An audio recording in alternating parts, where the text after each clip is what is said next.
9th, 2026 Board of Supervisors meeting. I do not have a prayer plan for anyone.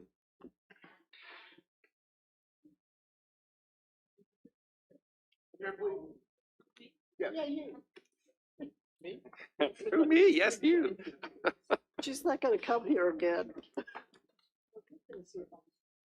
If you would do us Would the you privilege. stand at the podium, please? We know you go to church and we know your spirit is right. Okay, my spirit is right. We're going to ask you to do the prayer. Oh, okay. If everyone would please stand. Not to put you on the spot.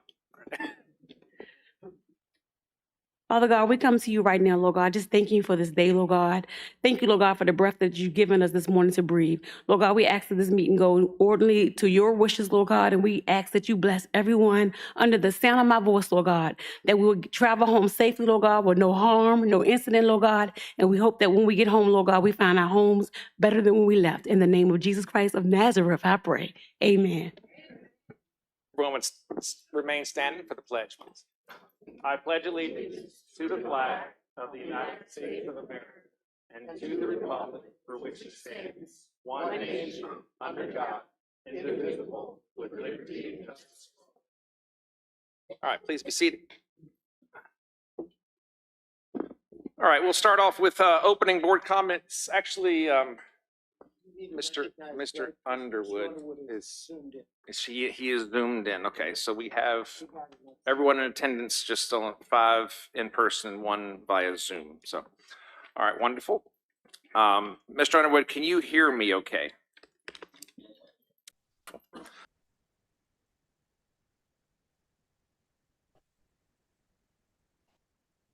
Thank you, Mr. Chairman. First of all, let me say thank you to all of those who kept me in their thoughts and prayers as I lost my sister on Sunday. I really appreciate and felt all the deep felt thoughts and prayers. I'm sorry I'm not with you tonight. Secondly, I do have some information that I wanted to share because at our last board meeting, I mentioned that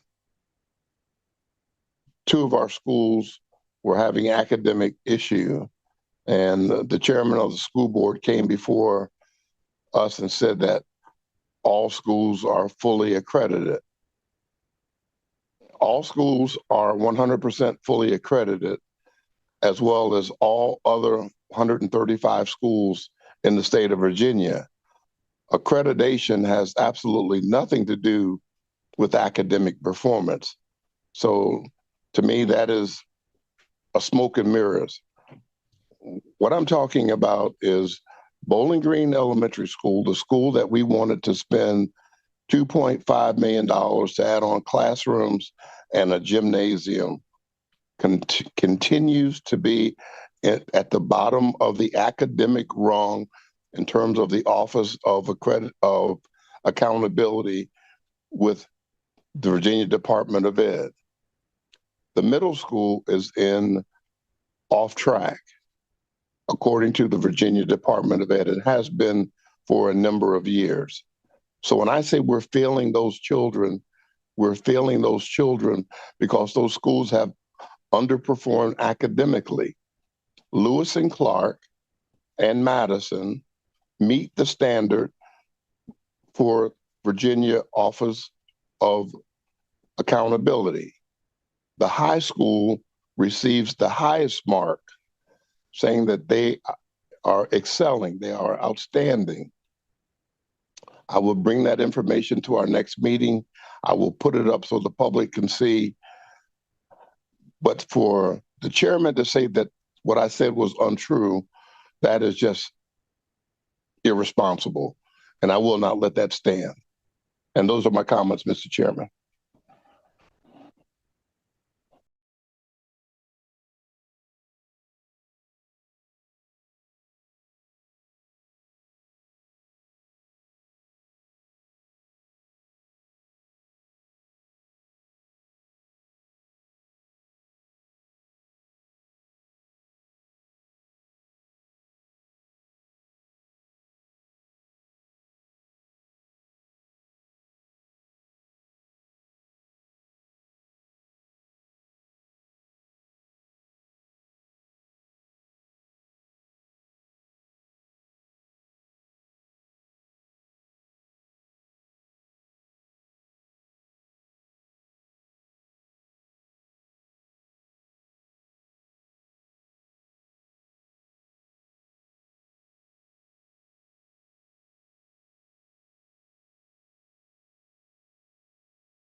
So I'll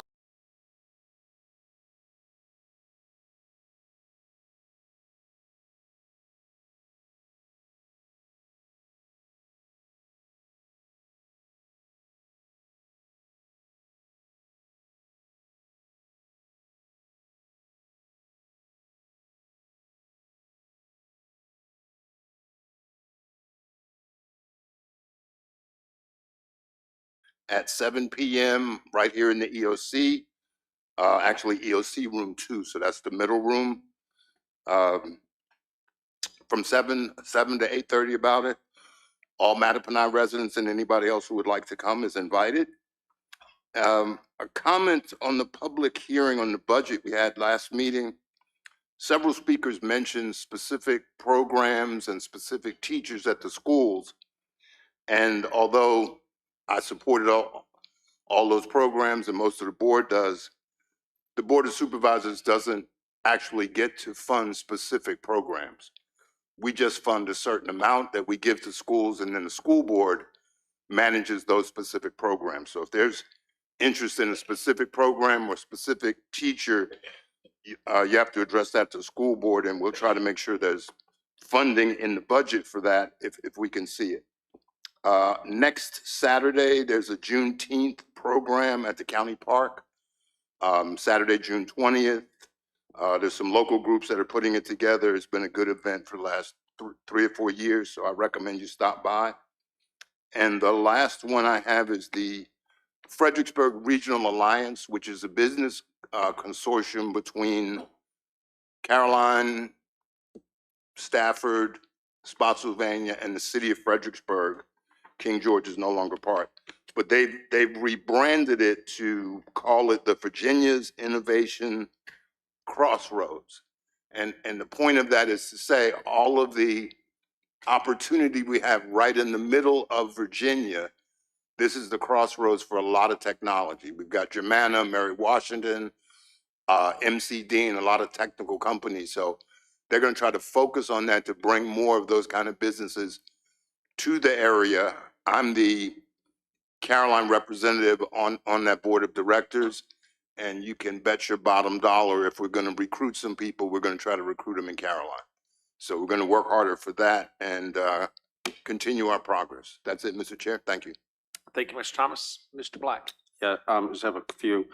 First of all, my condolences to Mr. Underwood and his family on the loss of your sister, Mr. Underwood. Secondly, I had a meeting out on Goose Hill Road last week with VDOT in regards to moving that road up on their schedule by a year, and as well as, I'm forgetting the name of the road, but there was a second road that we went out and looked at, Carter's Gate. And VDOT has been very, very receptive, so I'm very, very thankful to them. I want to thank the Lake Landor for always being supportive. Tonight we're going to be recognizing all the Adoptive Highway Program people from around the county, and we have several, Mike and Monica and Pam and Kathy. So thank you guys for being here. It's a big thing of Maine is making sure that our roads don't look like they're trashy. Number 4 on my list here was the George Washington Regional Commission, which Ms. Long and I serve on. We're looking for regional issues. We're kind of changing the way we do our meetings, and we're looking for regional issues that boards want to bring to the attention that Spotsylvania, Stafford, Fredericksburg, King George, what we could all work on with the state. So if we have any issues there that we think we can work on as a region, that would be good. The VACO, I'm sure you guys got on the email, VACO Region 6 meeting, 6 and 7 meeting is June 17th up in Ruckersville from 2 to 4 p.m. So if any of you are going to go there, you might want to contact VACO. Finally, and I know this may be something we've talked about it, I think it's time for this board to get back to the table with the school board to sit down and discuss some of our issues, especially with capital improvements. And I'm not saying any board is at fault. Maybe we're both at fault, but we've got some building. Our county is growing at a very, very rapid pace. And we have growing pains that go along with that. And so we may have our differences, and I know we do, but we need to sit down and try to solve them. I don't think it's going to be perfect for anyone, but we need to start showing the public that we want to kind of fix some of the problems with overcrowding in the schools. And finally, tonight, it's kind of a special night for me because my brother is here from Florida and Kathy is here. So wanted to thank you both for coming here, and I love you both. So thank you to be a supervisor. My brother John right there, say hi. So it is to be up here. You always got to have support from people. This is a sometimes can be a very stressful and a tough job, and to make tough decisions, and you always need people behind you. So I want to thank you both. That's my comments. Thank you, Mr. Black. We know who got the hair in the family. It's true. All right, with that, oh, yeah. All right, with that, we'll go to amendments to the agenda. Mr. Chairman, I'd like to make two amendments to the agenda. One is Delegate Hillary Pugh Kent is here. If we could put her at the top of presentations, I think it will be insightful for those of us wondering about budget. And under appointments, I'd like to add a planning commission member for the Bowling Green District. I'm actually surprised it's not on there already. Mr. I'm the second this motion. Oh, can I add one? Do you mind if we have a discussion about when we can meet with the school board? Actually, if you didn't do it, I was going to do it. Okay, so I'd like to amend the agenda to, at some point, maybe towards the end, where we can start looking at dates. And I mean, we don't have a meeting in July, so July should be wide open for us. 11A? What's that? 11A? Yeah, 11A is fine. Okay.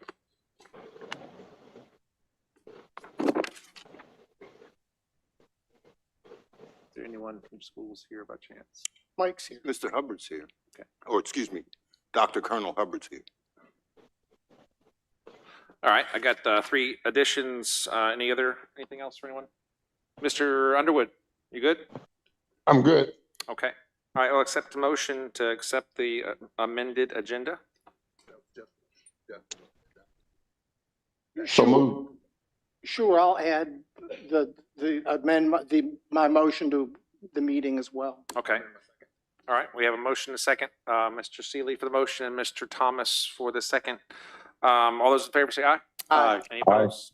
Okay, we have an agenda for the evening, and with that, we'll move right into the presentations, and Ms. Kent. Good evening. Thank you all so much for allowing me to sneak into your agenda today, and just for the opportunity to present what's been going on in Richmond. Normally I do this post session, or at least like to kind of provide at least a handwritten paper copy of post session, or come to a meeting. Ms. Kent, Yes. can you give everyone a quick summary of who you are and what you do for us? Yes, exactly. Great. So I normally do recaps of session. So unfortunately, I don't have a full recap, but I didn't want to miss the opportunity, knowing that you all don't have a July meeting, to come before the board and kind of present what's going on in Richmond. So I am your delegate for District 67, which encompasses the Bowling Green and on district that I share with Delegate Cole, and then I cover all around from King George all through the Northern Neck. And so grateful and honored to be your delegate and your representative in Richmond. And so wanting to provide an update of what's going on in Richmond.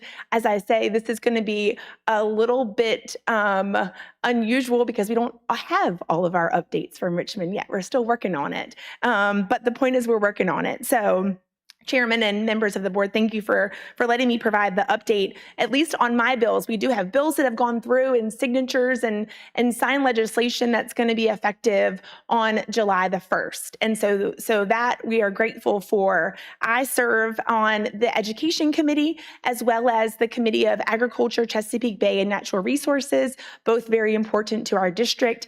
I'm also a member of the Joint Flooding Commission as well as the Commission on Women's Health for the state. And so we've been working hard under those commissions as well. I'm proud to carry pieces of legislation this year that we did wrestle through. We ended on March the 14th, our 60-day session and had over 2,000 bills presented. So that doesn't include resolutions and budget amendments and things like that. So it certainly was a busy, long session, as we say. And several of the bills that I put forward came from you. It came from constituents of District 67. And I was really grateful for the bipartisan nature of being able to get those bills through the House and the Senate and signed. And so I wanted just to give a brief synopsis of some of those pieces of legislation that you will hopefully hear about on July 1st that will pass. One of the ones that was very significant in terms of public safety, which is a big portion of some of the work that I'm involved in, is public safety. It was brought to me by a mom who was in Westmoreland County who was seeing the perils of nitrous oxide being sold in vape shops all throughout the Commonwealth, including here in District 67. We passed a bill that would make those canisters illegal, especially if it was for use of recreational purposes. There are proper purposes of this. Nitrous oxide you may be familiar with if you are in the kitchen or go to the dentist or things like that. But it is a highly addictive, highly harmful, and sometimes deadly toxin that was not being regulated. So we worked really hard to regulate that. And so proud to say that on July 1st, our sheriff's department can then go in and work to make those stores safer by pulling that off of the shelves and banning nitrous oxide, especially those that contain things that are kind of prescriptive to minors, where it's flavored or it's sweetened. But we were really seeing a problem with those under the age of 18. Another bill that I put forth, Virginia is very proud to stand as number one in terms of veterans and our military. And so I put forth a bill. We were seeing a lot of inconsistencies across the state on how we treat excused absences in our schools for our family members of the military. So I put in a bill that said if you are an immediate family member of a current active military member, then you get 5 excused absences. Why that's important is we all know, as we're talking about the schools, that you can get dinged, if you will, for lack of a better word, on absences and whether or not you are excused or not excused. So this allows excused absences if your immediate family member is being deployed either on their leaving date or on their return, so that it doesn't affect kind of the school or the family that wants to spend time with their family member and is maybe torn based off of academics. That came from right here in District 67 from concerns.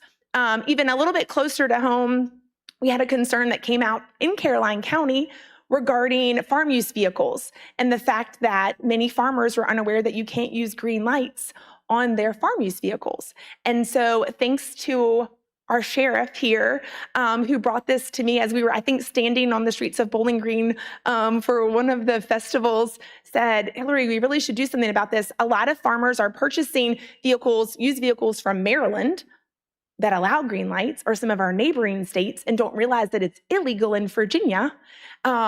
What can we do? And so we passed that legislation. So on July 1st, we will now be able to allow our farmers to use green lights, which are shown to be more visible and better, especially in the conditions that our farmers are operating in, which can normally be sunset or sunrise. And so that bill will pass. Another bill we worked on, which I was really proud about for a couple of reasons, because it reduces regulatory burdens and it puts money back into the state. And not very often can you say you put in a bill that gives money back. And that was for our commercial watermen. So commercial watermen both have to have an ID and a placard on their gear.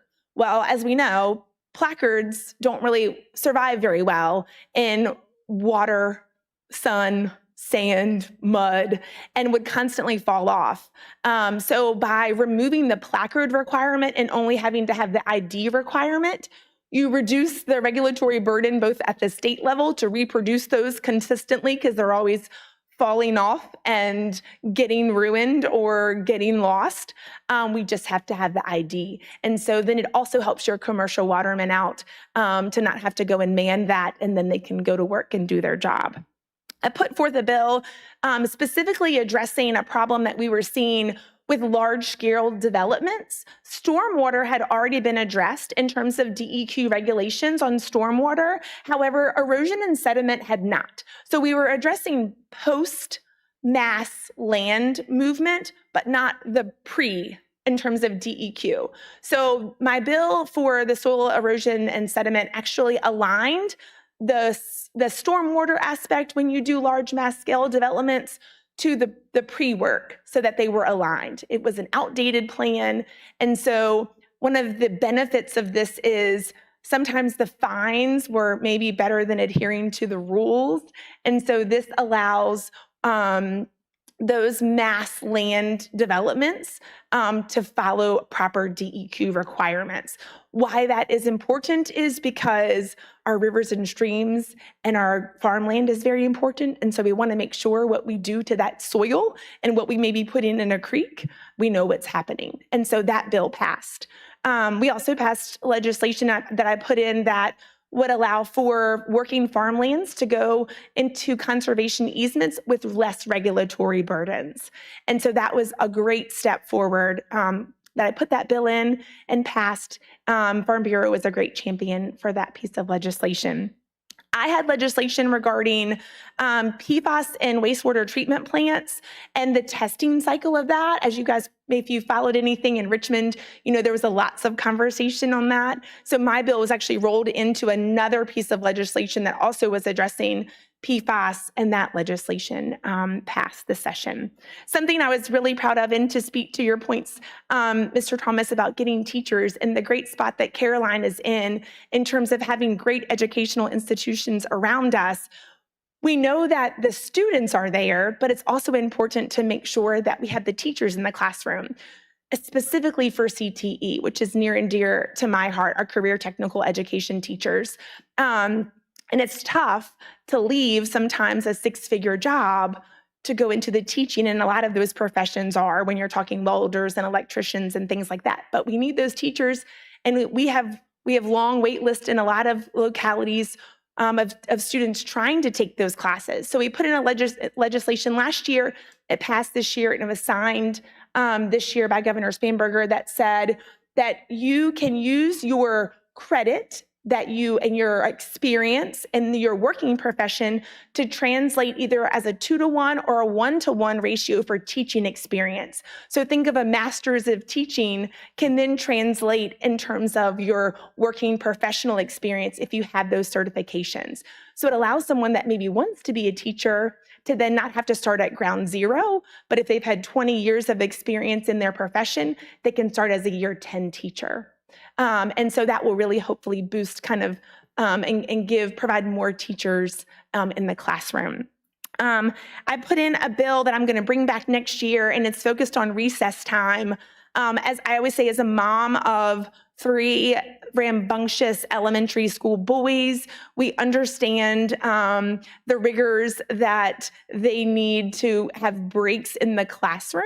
And so we actually want to streamline the process of recess time in our classrooms so that we are ensuring that we are providing those breaks for our students, because we know that when they have those breaks, they will then perform better academically.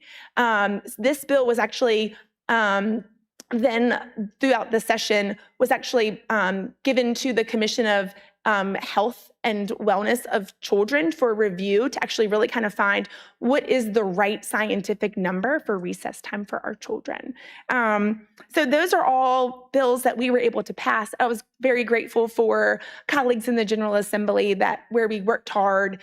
All of these really came from constituents and from you and from local government and from agencies seeing a problem and working to solve it together. And I think that's when government works best. There were certain things that happened this session where we voted no a lot as well, coming from either side. The big talk, of course, was affordability.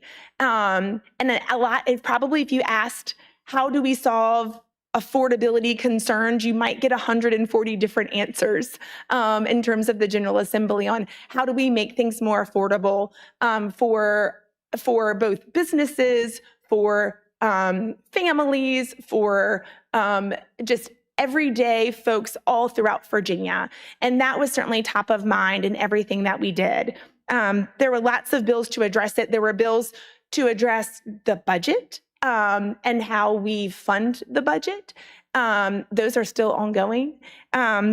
But some of the ones that you probably heard about specifically in terms of affordability, there were lots on consumer goods and consumer services that I did not support, and luckily did fail in the General Assembly. In a time where unemployment is up, we want to make sure that we are supporting our folks that are trying to get jobs. So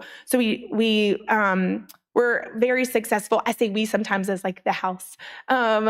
In the House of Delegates, successful to ensure that those tax increases did not happen. We did see things that came through collective bargaining that passed the General Assembly, however, was just vetoed by Governor Spanberger. And that was certainly had a lot of concerns expressed on how do we implement that and what is the dollar amount to the bottom line of the budget? What number does that look like? Paid family medical leave, that passed this year. Cost of that, though, by 2029 will exceed $1 billion. And so there's definitely concerns of how will we pay for that.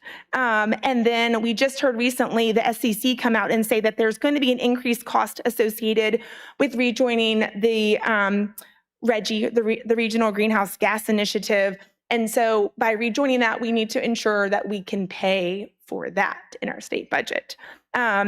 So all of this surrounding the two different versions of the House and the Senate budget, which differ both on what is in them, but then also differ on how much money is in them based on where they're pulling their money from. When we left in March, as you all know, we have a June 30 deadline that we have to hit, that Virginia requires a solid budget. And I think one of the great things about Virginia and how we do things is that is mandatory, and we want it to be so, and we want to have a clean budget. Our state deserves that, right? Are the folks that are depending on that budget deserve that? Our police, our teachers, our local government, everyone. So the House will return to Richmond on the 18th in order to go through their version of the budget, which means the House rules say that there has to be 48 hours that is presented to the public. So we should see a version the beginning of next week on the House side. The Senate is set to return on the 22nd, which potentially means that we might return the last week of June. These are all hypothetical things I'm saying, obviously. Things can change. As I'm talking, they might be changing. So please keep that in mind. But I think the important thing is, regardless of how the budget comes out, there's obviously, as you all have read the news just like me, there's versions of a skinny budget just to align the things that we can align on and agree on. But the citizens of the Commonwealth deserve a budget. And I am proud to go back on the 18th. And I wish we had gone back before, but to go and make sure that we deliver on that because it is required and necessary.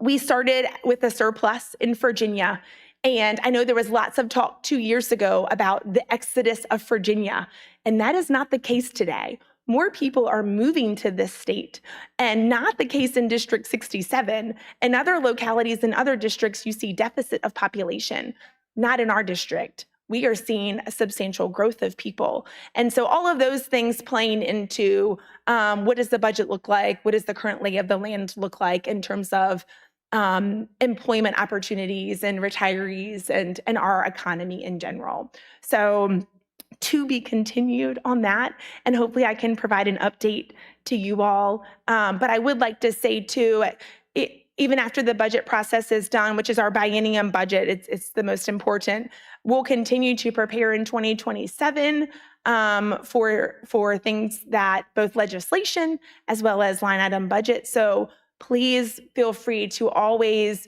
reach out to my office on concerns and issues. And even if there's some good things too that are going on in Caroline and in our backyard, I like to share them with the state because we have a lot of good things going on here as well. So please don't ever hesitate as we continue through this process. And I know it seems early because it's June, but we already start to prepare for January and getting our bills in for next year. So don't ever hesitate to bring anything to me. So like I said, I'm truly honored. Thank you for the time. So glad to represent this great area. It's where I raise my kids and where I'm glad that they get to grow up as well. So happy to answer questions. I was trying to talk fast so I wouldn't take up this, I know, group behind me. But happy to answer questions now or later. Mr. Thomas has a question. Yes, sir. I have a question, and I know you want to make sure things are done fairly and good for all of us. Caroline has a school system that's the same size as the city of Fredericksburg. City of Fredericksburg is much more dense. Our budgets are exactly the same, but we spend $3 million more per year on transportation. Oh. Transportation is not part of the composite index. Mm-hmm. Is there a way you could help us make that fair so we would be on a level playing field with folks who have a more dense area? Most of your district is very rural and has the same problem. Yes, sir. So I've worked on this issue and had so many meetings about this issue. And I think while it's frustrating is because we still haven't come, I think, to the right spot that appeases everybody. Because just like you said, the composite index has to blanket slate an entire Commonwealth. Right. And that is very complicated. Last year, we actually got some data finally, and there was a study put forward, and met with several folks in appropriation to research what is the opportunity for us to take the LCI and use it as a 3-year average instead of basing it just off of last year. Why we were asking that question is because when you have these large swings of maybe influxes of people or needs or students, then you can at least take an aggregate and not just get hit really hard by a one-time hit. And then also allows you all to prepare, right? Because then you aren't able to prepare year over year. But I mean, that's kind of the overall process. I'm talking specifically For transportation, which is not fair for us. Yes. Well, in terms of looking at it that way, we were trying to your point, create a way that we can align the monies just more equally across counties regardless. So whether it is transportation, whether it's population, whether you guys have a booming, amount of real estate, and so therefore that drives your number up. In the rural areas, we have places where you have waterfront that drives up the numbers, and so you're paying more. Your cost is paying. So we weren't ever looking at it in terms of transportation, but I'm happy to look at transportation specifically and see how that, because obviously geographically that's important to rural. You have further to go to get to school. Some folks are going an hour to get to school. Exactly. But we were trying to look at a way if we create an aggregate system, but we couldn't get the data in time. That's my goal, is to say, well, what really would this mean for Caroline compared to Spotsy, compared to Virginia Beach, compared to Roanoke, all of whom, right, are saying similar things. So I hear you on that. I'm happy to continue to work on it. We have been having numerous conversations. All right, well, I really appreciate that. And my last one is, if you could use whatever influence you have on the State Corporation Commission to have them make power companies pay for their own expansion first. We would Yes, sir. appreciate that. Yes, sir. Okay. I know there was some legislation that came through that created some unfunded mandates and some heartache that I've heard some from local folks. So I 100% agree with that sentiment. Yes, sir. Thank you. Yes, sir. Thank you. Mr. Foran. Mr. Black? Just one. We Delegate Cole put in 3 bills in regards to, I don't know how familiar you are with the western side of the county, but we have a private water company that is. Aqua? Yes, Perfect. that Yes, is, sorry. yes. Yes, sir. That is the one. But I have constituents paying $250, $300 a month for water and higher. And that's just not right. And I would hope that we could, settle any sort of, political divide between Republicans and Democrats, because this isn't Republican Democrat. This is right and wrong. Partisan. Sure. This is right and wrong. And I would hope that you would work with her to make sure that we can start boxing in these companies, because it's outrageous and it keeps on going up 30%, 50%, 25%, whatever it is. it's very, very burdensome. So when we talk about affordability, that is one thing that, the state government could really help us with big time on. So Yes. do consider that. But the bills were 420, 421, and 422. And the only one that I think went through, and it has to come back in again, is 422. Has to go back in for a reenactment clause. Sure. So, but we would like your support on that. Okay. Sure, thank Yep. you. Now, this past session, I made a point and said it probably every day in Richmond is that we need to support the rate payer. We need to support the bill payer. There are too many of them and they are rising, and there is no need for additional tax increases. And so we have some of those water companies on the other side as well. So it's all across District 66 and District 67. So certainly hear that, and we'll ensure that we are, my goal is always so that the taxpayer keeps more money in their pocket. Thank you. Thank you. Speaking to Mr. Thomas's issue with the transportation, Yes, sir. perhaps a separate multiplier that we can find a fair equation on average bus distances, something like that that would be equitable,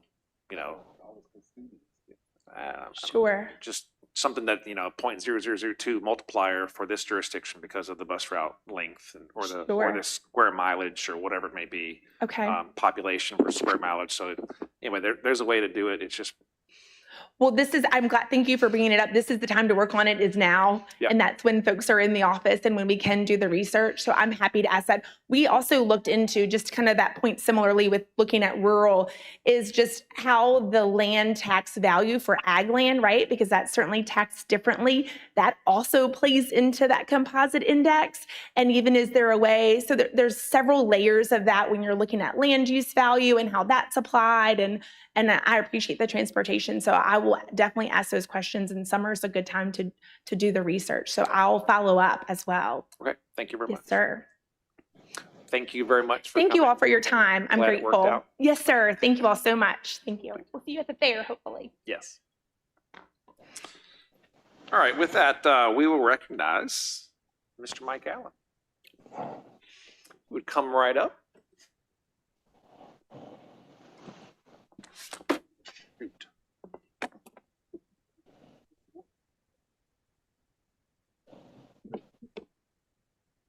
We do not accept it. Yes, sir, Mr. Thomas. 5 more year sentence. 5 more.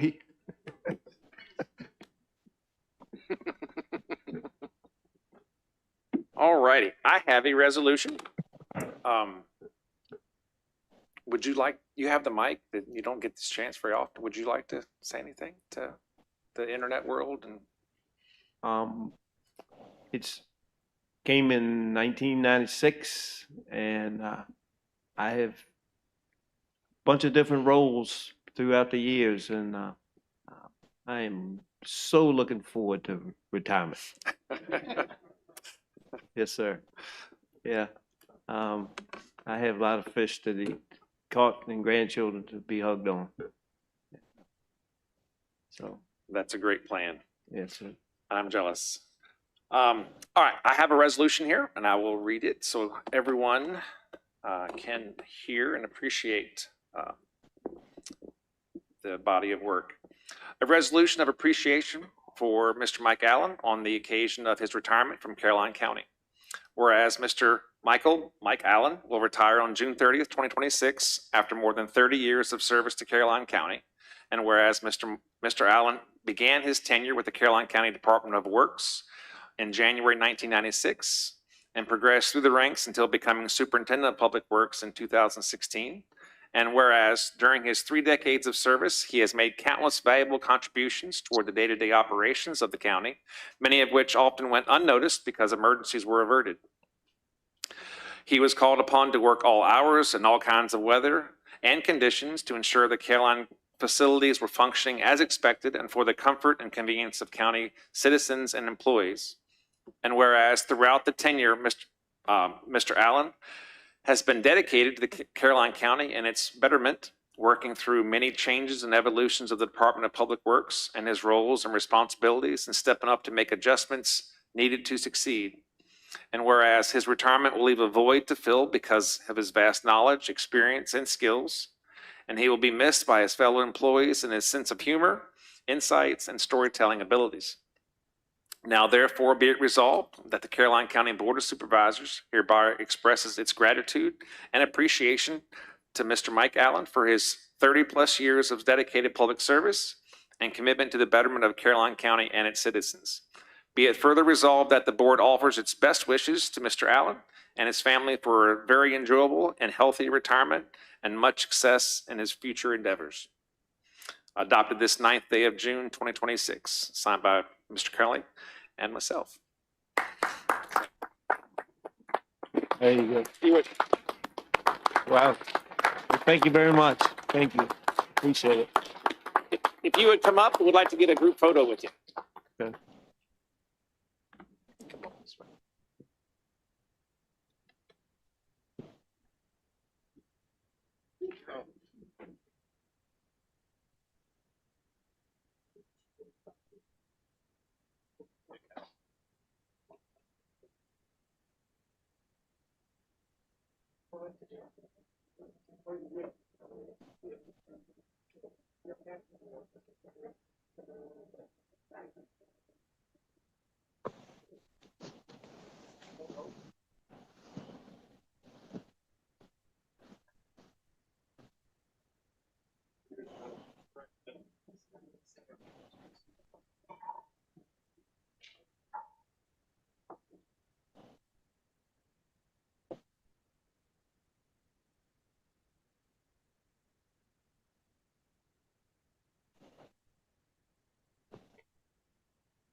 All right. Next, we have recognition of Caroline's Promise Scholarship recipients, including the valedictorian and salutatorian. So why don't we get y'all to, if y'all would mind come up to the podium?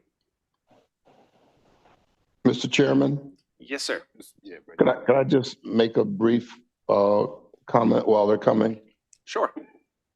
You know, often the Board of Supervisors has sponsored the Caroline's Promise, and we fund many of their activities. And often we don't get an opportunity to see what our money brings to fruition. So I had the pleasure of attending their scholarship dinner a couple nights ago. Excuse me. Shamika. And I'm asking Miss Shamika Baker Latney to come forward, and Miss Jessie Rollins, who are instrumental in the success of these children. Caroline's Promise gave away 15 $500 scholarships to the students who are coming before you. Excuse me. Two of those students who are the salutatorian and valedictorian for the class of 26. I'm sorry, but I just want them to be recognized tonight by this board and see what an excellent job is taking place in the county through Caroline's Promise. Wow. Haley. It's 12 of them total, or was it more? There's Okay, 15 total. So, Mr. Fry, raise your hand, our salutatorian, and Ms. Bishop. That's our valedictorian, our salutatorian. Yes. All right.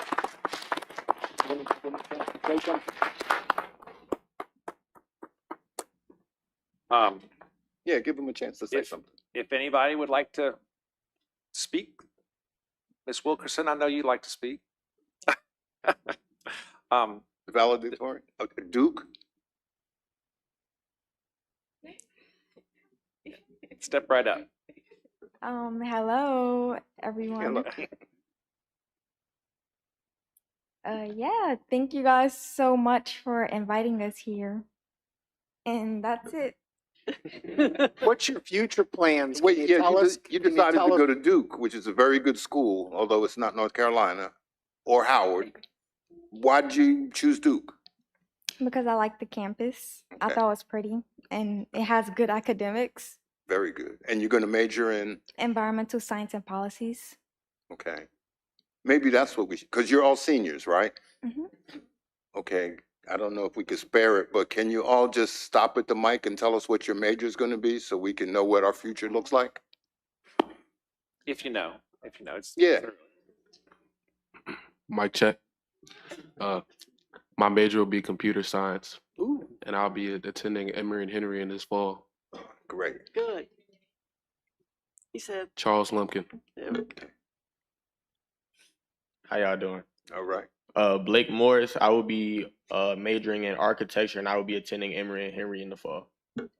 That's what mine is. Good. Hi, Kayla Vini, and I'll be attending JMU to major in kinesiology. Great. Hello, Aaliyah Freeman. I'll be majoring in dental hygiene and I'll be starting at Germana and then transferring over into Old Dominion. I need to see you. Congratulations. I need to see you right away. Good evening. My name's Savar Terrell. I will be majoring in business management, and I'm going to Emory and Henry. And a minor in pickleball. Hi, I'm Alea Tompkins, and I'm going to be going to Germana in the fall to major in biology. And then I'll be transferring after 2 years to BC.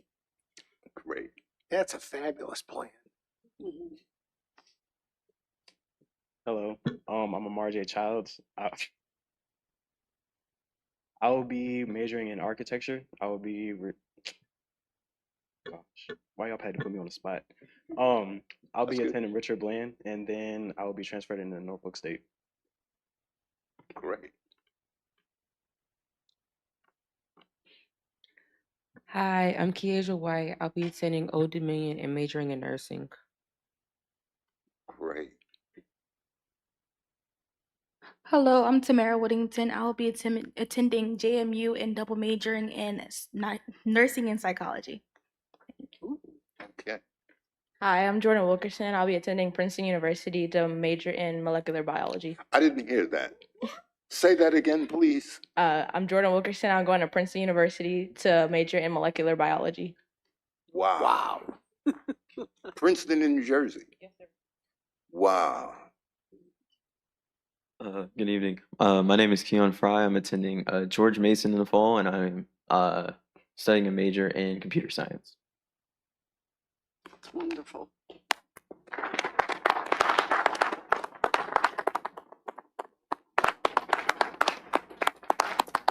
All right, I have a resolution for, actually, we have one for each of you, but this is for the group as a whole.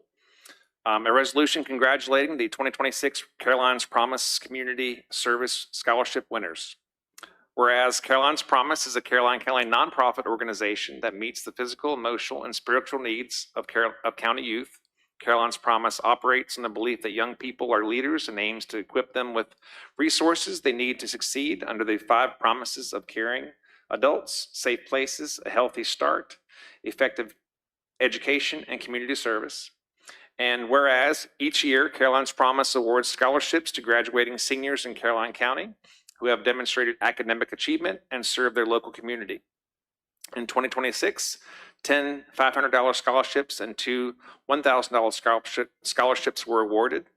And whereas to apply, students must live in Caroline County, have been accepted into a college or institute of higher learning, and fulfill one or more of the 5 promises through community service. And whereas the 2026 Caroline's Promise Community Service Scholarship winners are Ms. Kaylee Bishop, our valedictorian, Mr. Keon Fry, our salutatorian, Ms. Samantha Moore, Ms. Tamara Whittington, Aaliyah Tompkins, Tavari Terrell, Charles Lumpkin, Khalil Salhuddin, close enough,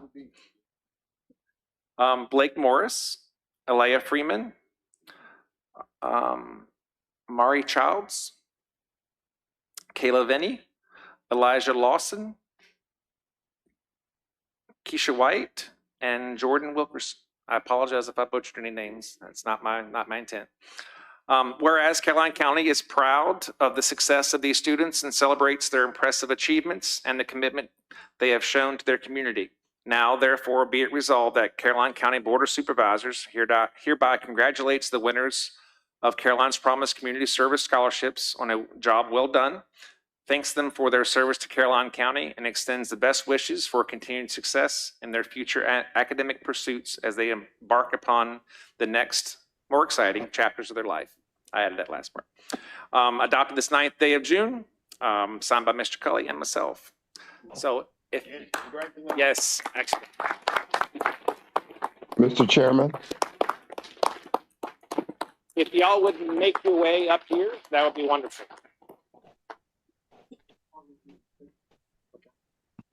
Multiple rows. Mr. Underwood, did you have anything you Yes. wanted to say while we're getting them lined up for a yes, picture? I was hoping that the chairman would please recognize Miss Shamika Baker-Latney for the outstanding work that she does with Caroline's Promise, and she and Miss Jessie Rollins for the excellent work they do with these students.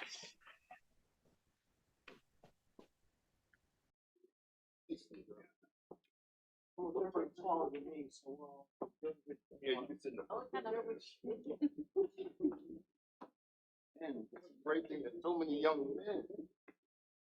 I told you my It's all right.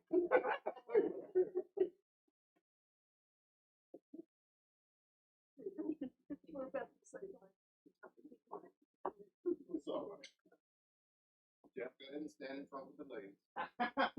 Go ahead. I'm almost all taller than me, so.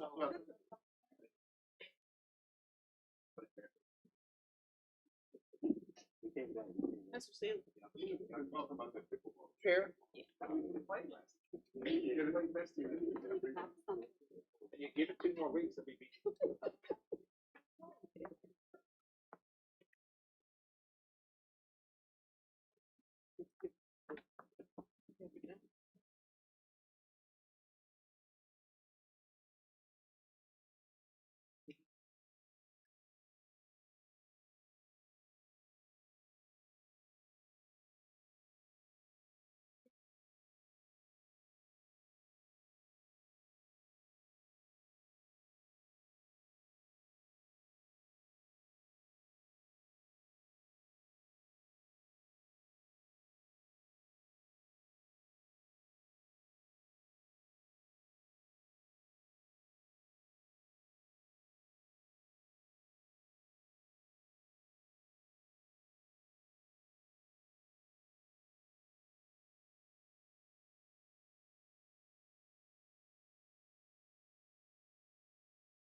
All right, next we'll have our recognition of Adopt a Highway program participants.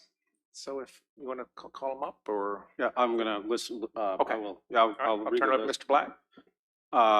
This has been near and dear to my heart as far as getting litter off our roads, and it takes a village, I guess they would say, to for this to happen. So I'm gonna read the list of the active Adopt a Highway programs we have in Caroline. So the Halawiwa family, Luckstone Caroline Plant, Sparta Hunt Club, in memory of Evelyn M. Childs, Charlie and Lizzie Williams Way, Virginia Department of Corrections, Caroline Correction Unit Number 2, Silver Bullet Hunt Club, Caroline County YMCA, Dominion Energy Ladysmith Power Station, the Shaw family and the Schofield family, Friends of the Rappahannock, the County of Caroline, Milford Presbyterian Church, in memory of John Atkinson, McBryant Road residents, Caroline County Democratic Committee, Pause for Purple Hearts, in loving memory of Dolores Y. Rouse, the Pitts family, Kane and Kinsley Ambrose, the Carmel School, Angie and DJ Fines, Twin Creek Farm, Piece of Earth, the Rowe family, File and Rod Hunt Club, the Grace Center, in loving memory of Bootsy and Lori Nelson, in memory of Vincent Braden Inman, Long Branch Baptist Church, Girl Scout Troop 639, Sparta, Tate Road Hunt Club, Sparta Ruriton Club, Mattaponi Springs Golf Club, Luther Washington and Bo and Myrtle Lewis, Lake Landor POA, Fork Bridge Road Neighbors and Friends, Sparta Water Skiers, the Sheeble family, Shirley M. Berry, and the Rightful Road Group. So those are all the active groups that we have in Caroline. And then we have for those people that showed up, and then we will get them out to the individuals as well. This is a resolution of appreciation for Adopt a Highway volunteers in Caroline County.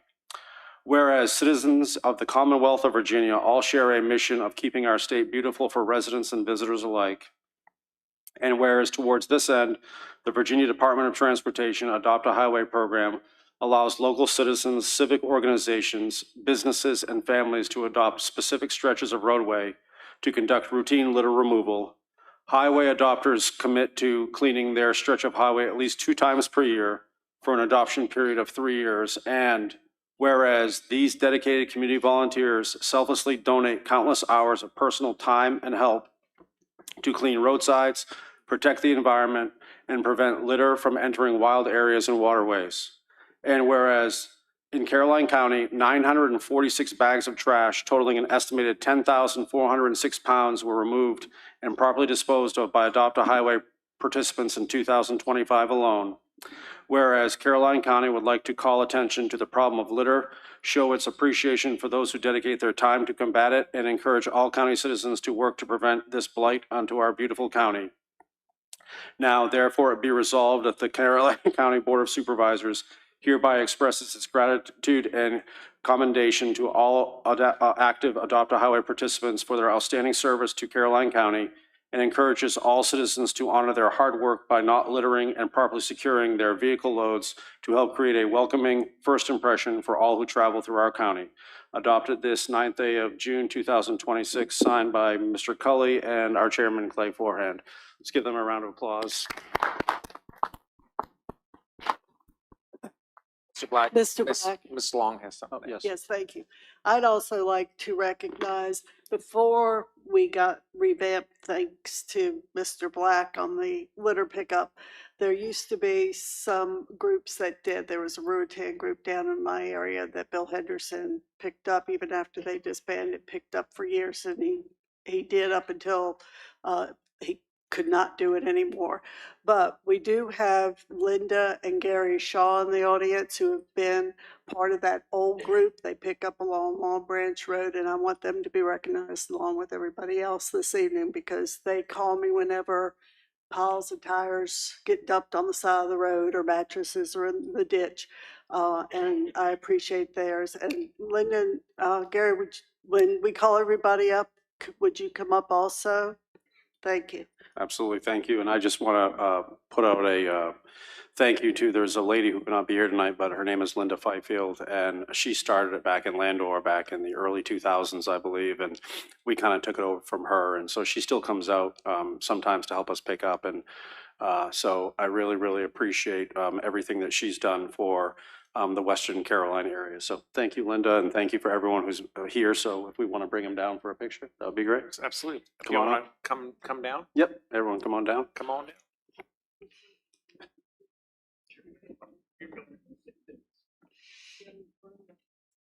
Let's get him up here, I guess. We'll do this, move the chairs one more time. Yeah, we're gonna. Yeah.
Mr. Chairman, if I may mention really quickly, a lot of these Adopt a Highway programs would not happen without the support of Mr. Schiebel.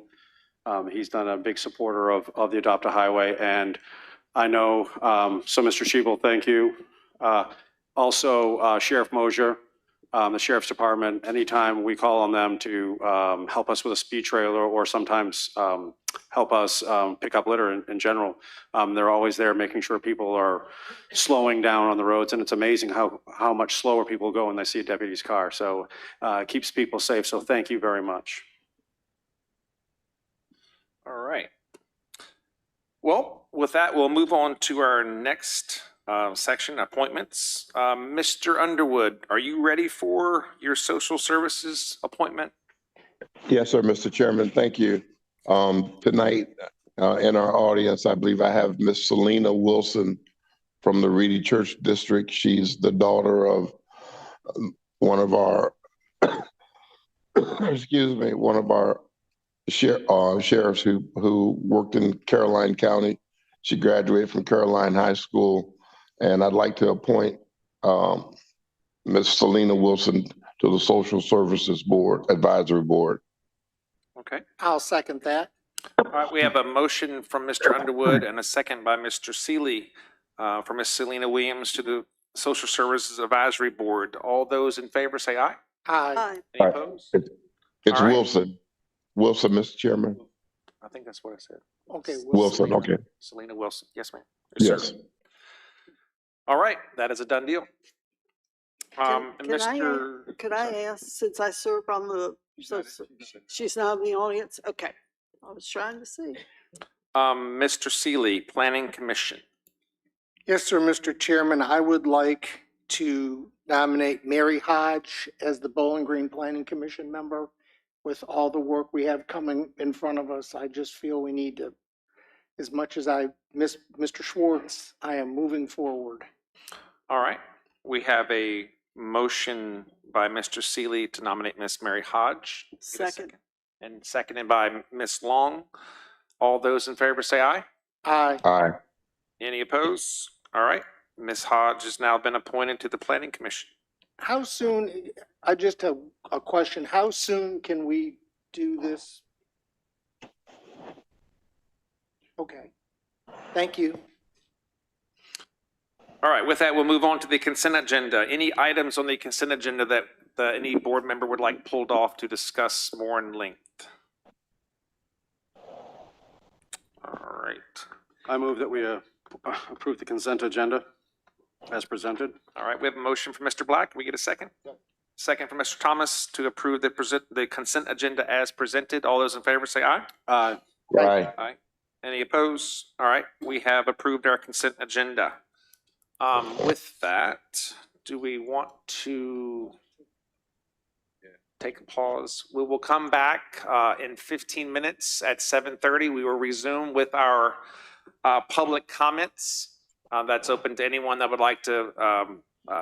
You have 3 minutes to present any topic of your choosing to the board, as long as it's not something that's still unresolved, that's been to public hearing already, or something that is anticipated to be be brought to public hearing in the next 60 days.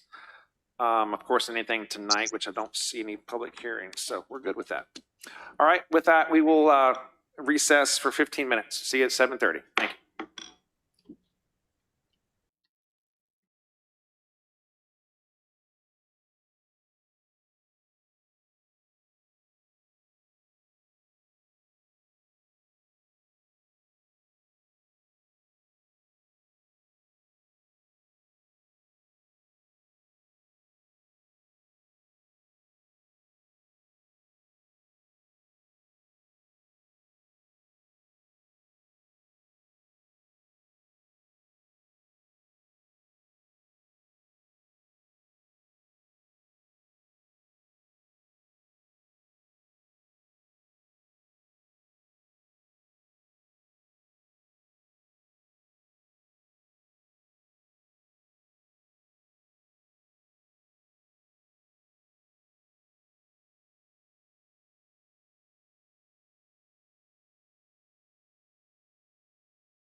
and open up our public comment period.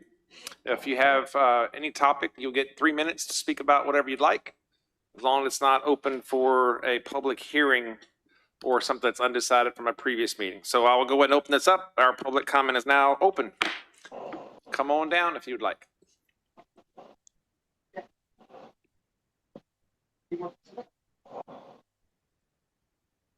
Good evening. Good evening, Mr. Chairman, members of the board. My name is Joey Shebel, and I am your Director of Public Works, Public Utilities. And it brings me great pleasure to let you know that Caroline County was the winner of the 26th Annual Water Tasting Contest for Milford Water. So we won first place. We are now going to nationals. So we won that a month ago or so and just got the plaque. So just wanted to share that with the board and everyone. So we've got the best tasting water in Virginia this year. Wow. Wonderful. Excellent. Thank you. Congratulations, Joey. Anyone else? Anyone else? All right, seeing none, I will go ahead and close our public comment period.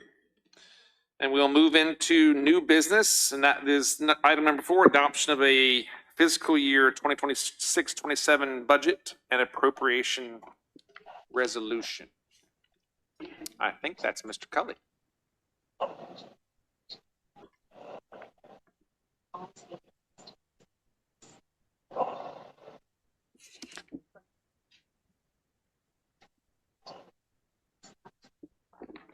Do we need to have, does anyone need to have a presentation, or can we just make a motion? Okay, I've already so decided, but that's fine. I don't have a presentation.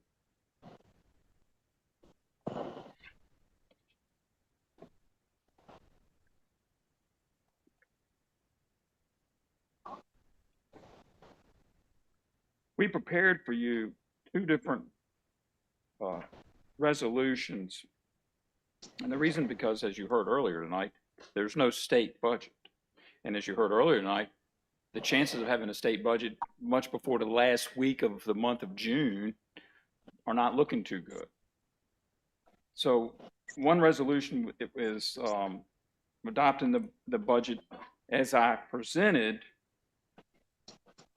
which, if you recall, the schools had informed us that our required local effort on the schools would be $1 million, $1,030,000 increase in our local transferred operations. But it's my understanding they're going to lower from when they prepared that their new ADM based on their shortfall in ADM this year. So that number would change. So in that there is no state budget, although I assume that the schools will probably get what they thought they were going to get minus whatever they take away from the ADM, but we don't know that until that comes out of the negotiation between the House, Senate, and the governor signs it. I prepared a second one where we level funded them into next year so they would have some operating money for July and August, because we do not meet in July. Our July meeting is the 23rd of June, which will be prior to the state doing anything. And so I would recommend that we do that and come back in August after the state's adopted the budget and the Department of Education has given the schools and the county the spreadsheet that tells us what we're required to give them. And then we'll amend their budget by category, our given amount and their budget by category to the new number in August at our first meeting, our only meeting in August. So that's why we prepared 2.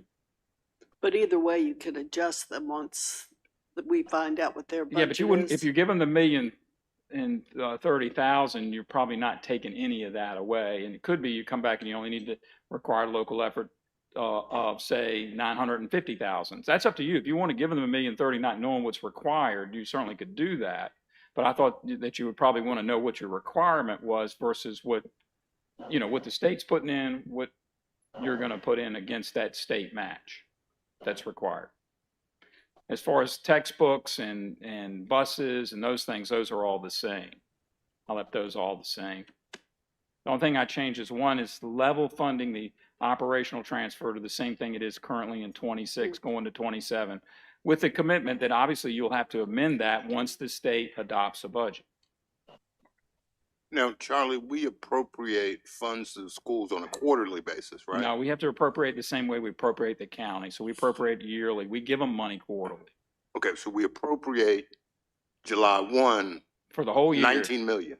Yeah, the whole And year. and we just put it in their account, Right, and then they draw it out quarterly. right. Okay, okay. But yeah, we have to give them by what we said we were going to give them. You can't, and if you're going to do the appropriation quarterly, then we have to divide our budget up quarterly, which then becomes not difficult, but more work to figure out what debt services do what month and this, that, and the other, because some months are higher than others.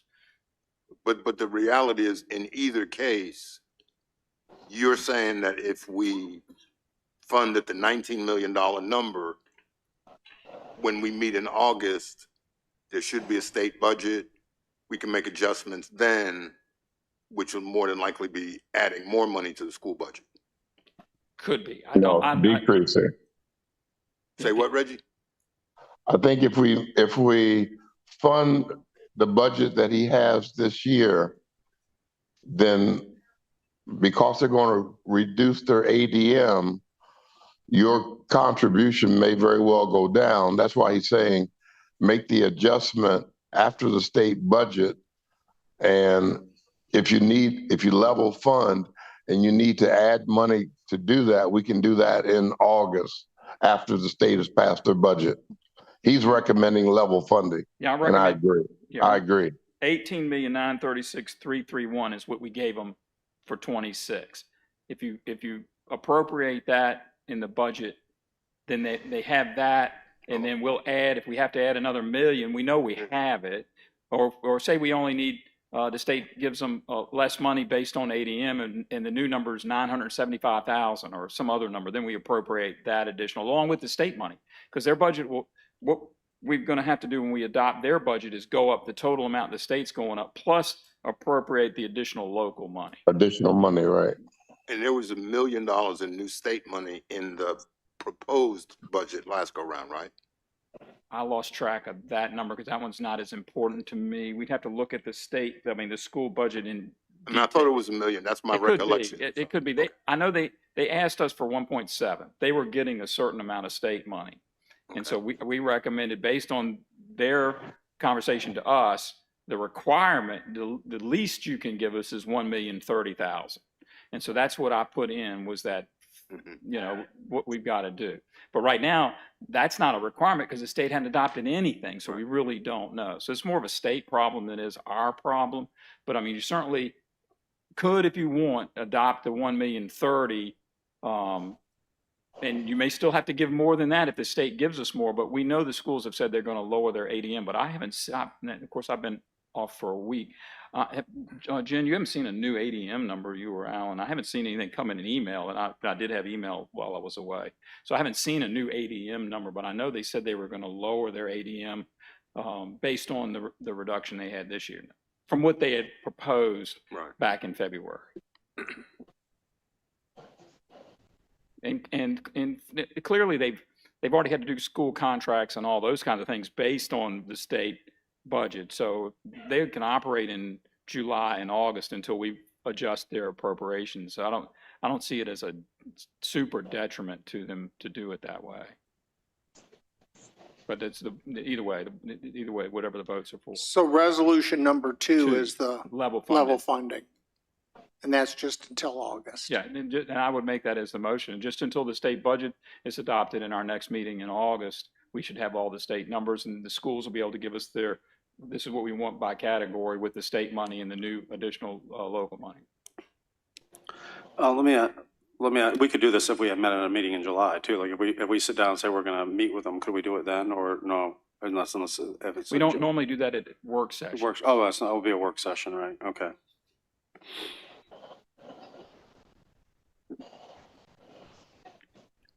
I'll make a motion, we adopt resolution number 2 with the numbers being adjusted in August. Second. I'll second it. All right, we have a motion by Mr. Seeley, second by Ms. Long. And Mr. Underwood. You can give it to Mr. Underwood. All right, second by Mr. Underwood to adopt resolution number 2, which is flat funding, and then to be adjusted in August when we have a budget and we meet. Any other discussion? I just have one question, Mr. Cully. Is like in other departments, like your treasurer's department, did you flat fund them at all? No, Because they rely on the comp board, right? well, partly, but only the funded positions, which all departments have more positions in it than the comp board funded. Then the comp board sets a salary, which is usually significantly less than the county pay scale. And then they fund only at 100% the constitutional officer. And then they fund all those other employees at 50% of the state salary, which is nowhere near 50% of the salary of the person. So the reimbursement is pretty low. So by the time we'll get the state budget, it's not that much. It's not that much to them. The biggest department being the sheriff's, and at least 50% of his deputies are 100% county funded. And then, like I said, their salaries are. So in August, we can go back and talk about this number once we see a state number, and we can Correct. debate it, and we can Right. go over and say, hey, We look, I could think- do the same thing for those departments, but the number is so small, it just doesn't. But for the schools, we can have that discussion at an August meeting, like if we Correct, want to yeah. go up. Correct. Okay, then that's fine. You know you're going to have to go up. I can't believe the state's going to not give them enough money, even with their reduced ADM, that we won't have to go up over what we're giving this year, because we were only a few $100,000 above the required local. You mean above, you saw another 20 million? So you're talking about you think on that the 20 current, on the, what's in this resolution of 18,936,331. I'm confident you're going to have to go up off of that unless the state somehow doesn't give schools as general, not Caroline, but. Resolution number 2 says 19 million. No, that's one. 19 million plus Right. Yeah, it's 19 million. And the literary fund. Right, but the number I'm talking about is operating fund, which is on page 2 of the resolution, is 18,936,331. That's the number that would be different on page 2. If you go to page 2 of the first resolution, it's 19,966,331, and that's that 1,030,000 difference between 26 and what I proposed it for 27. Resolution 2 is the one that level funds the operating fund. I'm not seeing the numbers. Yeah. All right, go to resolution 1, Page 2, almost page two-thirds 2. down the It's on the page. back. But on the cover sheet, resolution 2 has a different number. I haven't read the cover sheet. I'm looking at the resolution. I'm just looking at the resolution. The buses are in that number. Okay. Okay. All right. And the But 140. that's the number we want to approve. No, just adopt the resolution. Go to page 2 of resolution 1. So see resolution number 1 and turn over to the back. The number I'm talking about that's level funded is this number. See 19,966,331. Everybody find that? It's down near the Yeah, bottom. yep. Says That's school- the transfer operating to cost. school operating fund. Now go Operating fund. over to resolution 2, page 2, in the same exact place. The number is 18,936,331. That is the number that they have in this year's budget. Okay. So Right, which is that's the was the difference in the same. two resolutions. Correct. The cover specify sheet's just adding up some other numbers. Well, it's in resolution 2. I can specify the number, but we're going to adjust it in August. Right. But we're adopting resolution number 2, Correct. which is, and that's the second page of resolution 2. Okay. Well, like I said, I'm just looking at the cover sheet that has 19. Well, yeah, the cover sheet's adding some other things in, but if you All right. adopt resolution 2, that level funds the operating fund to the 26 with the motion that you're going to come back in August, once the state's adopted a budget, and we have new numbers from the state, and make appropriate adjustments. All right. So we already had a motion by Mr. Seeley and a second by Mr. Underwood. Any other discussion? All those in favor say aye. Aye. Aye. Any opposed? Okay, that is passed. So that is done. Item number 5, capital improvement program.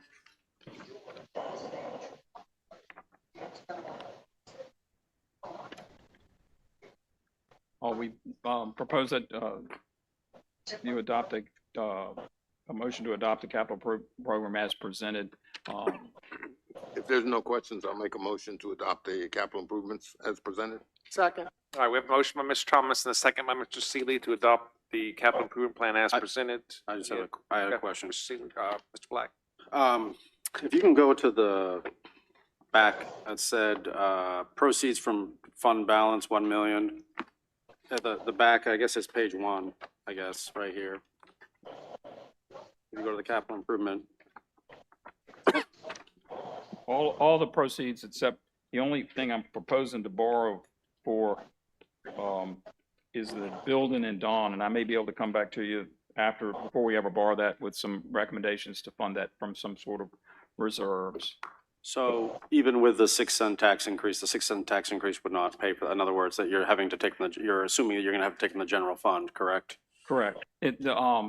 The tax, if you went back to the original PowerPoints I created back on March 31st, that all goes away in operations. So it's not for capital. And can you just tell the public, just out of curiosity, the difference between general fund balance and general reserves? So that way. We occasionally create reserve accounts for things that we know we're gonna do and build up funds in it. We created a reserve account for the Ladysmith Road match. We created a reserve account a few years ago for well development because we knew, working as hard as we were to get the Rappahannock River intake, we were gonna need to dig wells as an interim until we could eventually, get that project going. And so we have millions of dollars that are in reserve accounts for those type things. So that's what we create reserve accounts for, specific projects. So they're really removed from the general fund balance, which is basically not earmarked for anything. Right. And we need that. And as explained before, it's a cash flow thing. We have to, we collect our major revenues twice a year in December and June when taxes are due. And then we get monthly allotments on things from the state, and then business license at different time of the year and those type of things. But our big money comes twice a year. So in your personal finances, if you're only basically getting paid twice a year, you have to have a fair amount of cash to pay your monthly bills. And that's what our fund balance does. Okay, thank you. We have a motion, I guess, yeah. That's answered my question. Yep. All right, we have a motion and a second. Any other discussion? All those in favor, say aye. Aye. All right, motion passes. All right, item number 6, adoption of resolution appropriating funds for the fiscal year 2026-27 school budget. This should be in the same order. Resolution 2 matches Resolution 2 where we flat funded. So you can't really appropriate Resolution 1 now because you haven't put the money there for that one. So you eliminated the option for Resolution 1 see, if you'd have done Resolution 1 in the first one, you would have to do Resolution 1 in this one. But so we gave you both because we didn't know what you were going to do. But you're basically looking at Resolution 2, which appropriates all the categories just like they are today in 26. And we'll have to do a new resolution for this with the new state money in August. So this will be replaced in August with new numbers across all the categories based on state revenue and the local revenue that we have to put in. Are these your categories or the school's categories? Schools, and it's exactly this year's. Okay, so these are the categories of the 6 categories that we fund. Correct. This is exactly what the school had, or the schools had for their operating budget for this current year. For this current year. And we're continuing that until August. Correct. Where I imagine the schools will make changes to the categories. Correct. And then we'll have to approve the categories. Correct. Okay. All right, thank you. So we have no choice but to go with. You have no choice to go with 2, and it may be at the August meeting, we'll adopt the state, you'll have to decide how much money you're giving them over and above what you're required to give. They may have to come back after receiving that number at the September meeting and update all these numbers, which is what we normally do. We normally give them their budget. They come back 2 weeks later with the categories. Right. So don't want to promise you that the categories will be ready in August. It may be September, but this will give them operating funds. Yeah, then the schools decide what the categories are, and then we'll adjust that. Once they know their state money and our money, they'll adjust these categories and we'll adopt that. Okay. But this gives them spending authority July 1. So we need a motion to approve resolution, number 2, is that correct? That is correct. I'll make the motion to approve resolution number 2. Okay. Second. All right, we have a motion by Mr. Underwood and a second by Mr. Thomas to approve resolution number 2 for the appropriation of school funds. Any other discussion? All those in favor say aye. Aye. Aye. Opposed? All right, motion carries. Item number 7, discussion of 2% bonus for compensation board funded employees of constitutional officers. Our friends at the General Assembly have done this before. So they have approved an optional 2% bonus for constitutional officers and the comp board employees that are funded by the state. So not everybody that works for the comp board employee, just those funded and of their base salary, not their county salary, but of their base salary. So on the math on that, that total reimbursement, $62,545.86. And this, correct me if I'm wrong, Jen, was based on their June comp board money, correct? June 1st. So that's how we could calculate. These are the people that June 1st salary. This is what if we do that, we would get this revenue from the state. But that, as I explained earlier, like the sheriff's office, that would put deputies on the same pay scale and things, potentially getting a bonus and not getting a bonus. We've had this issue with schools when they do it for school teachers. Standard of quality. Standards of quality, and then leave everybody else out. So if option 1, if you just did what the state funded and said, this is what the state funded, sorry, wouldn't cost us anything, the 62,000 would come down, but you would create a certainly morale problem within the constitutional officers. Option 2, you could additionally fund the other employees in the just in the constitutional officers. That would be another $99,272.38, all local money. So we'd be getting 62,000, we'd be putting up 99. That tells you the difference in how much we've got in the constitutional officers versus what the state does. Option 3, and we're not recommending it, provide 2% one-time bonus to all full-time and part-time county employees across the board, whether they're comp or not. That's another $366,833 just to pull down the 62,000 from the state. Option 4, 2% bonuses to the state and locally funded constitutional office positions, plus just a $500 bonus to everybody else, so that the rest of the county employees would get something. They wouldn't get 2%. And you can see that is a lot less, 140,000 less than option 3. And so, but that's still $220,000 and 62,000 state dollars. So we're still putting in gobs more than the state. Option 5, decline the state funding altogether and provide no bonus. And the rationale for that is the state's placing this heavy burden on the counties by funding a small portion of the county employees that are all on the same pay plan or 2 pay plans, and then making the board, who hadn't budgeted for it, have to come up with the money because they did this out of budget.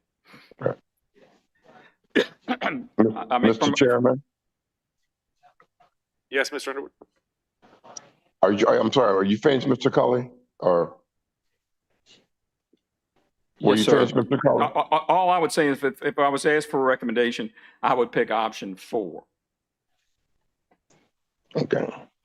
My concern again is that this is quote unquote free money, but not only does it cost us in the budget for next year, it's ongoing because it remains in the operational cost as a salary adjustment to those additional employees. No, it's a bonus. It is not ongoing, so it's a one-time bonus. So it's a one-time, okay. It is one-time bonus, so it does Okay. not create an obligation next year. It would be funded out between now and we have to certify to the state by September, I'm pretty sure, I don't remember the exact date, that we've given it to those employees to get the 62. So they won't even give us the 62 till we prove and certify that we've given it out to those eligible employees. Okay, thank you for the clarification. We gave all county employees a what percent raise this year? 2%? We changed the scale for county employees, not public safety, County employees. 2% COLA, and they get a step. The step works out on average to about 2.25%. Some people may get a little less, some people a little bit more. Public safety, we changed the scale by 9.41%. Yeah, they're totally different. Plus a step is 2%. So Okay, they're getting 11. But the county employees that got 2% plus a step, that included the Commissioner of Revenue's office? And Oh, yeah. Yeah. Yeah. So they got a raise. They got on average 4.25%. The comp officers themselves are 4. Okay. And that's a raise, so That's a it goes raise. towards That keeps going. retirement. Correct. Yeah, Right. but now the General Assembly has said, here's $62,000 for a select number of people in those offices. Correct. Okay. And to make it remotely fair, you can see the numbers, are higher across the board. Just to make it fair, and the constitutional officers is another 99,000 for us, 30,000 more than the state's putting in. 28, 27. And Mr. Colley, if we just let the state do what they want to do, since we've already given raises, what's the fallout there? I think then you've created a disparity in the operation, especially the sheriff's office, where some deputies got a 2% bonus and some didn't. They're doing the same job. Just some are comp board funded and some are not. I don't think the sheriff would. Can we write a letter of complaint to the state? My opinion is we're county employees and the state's doing what they do, but you have taken very good care of us. The 4.25 is good for the civilian employees, and the what you've done for public safety is just outstanding. So we're good with option 5. But that's just the sheriff's office, myself speaking. But you wouldn't want to split it up. No, would Yeah, not want to split it. That would cause you. It's all or none. We're all together. We're all county employees. So.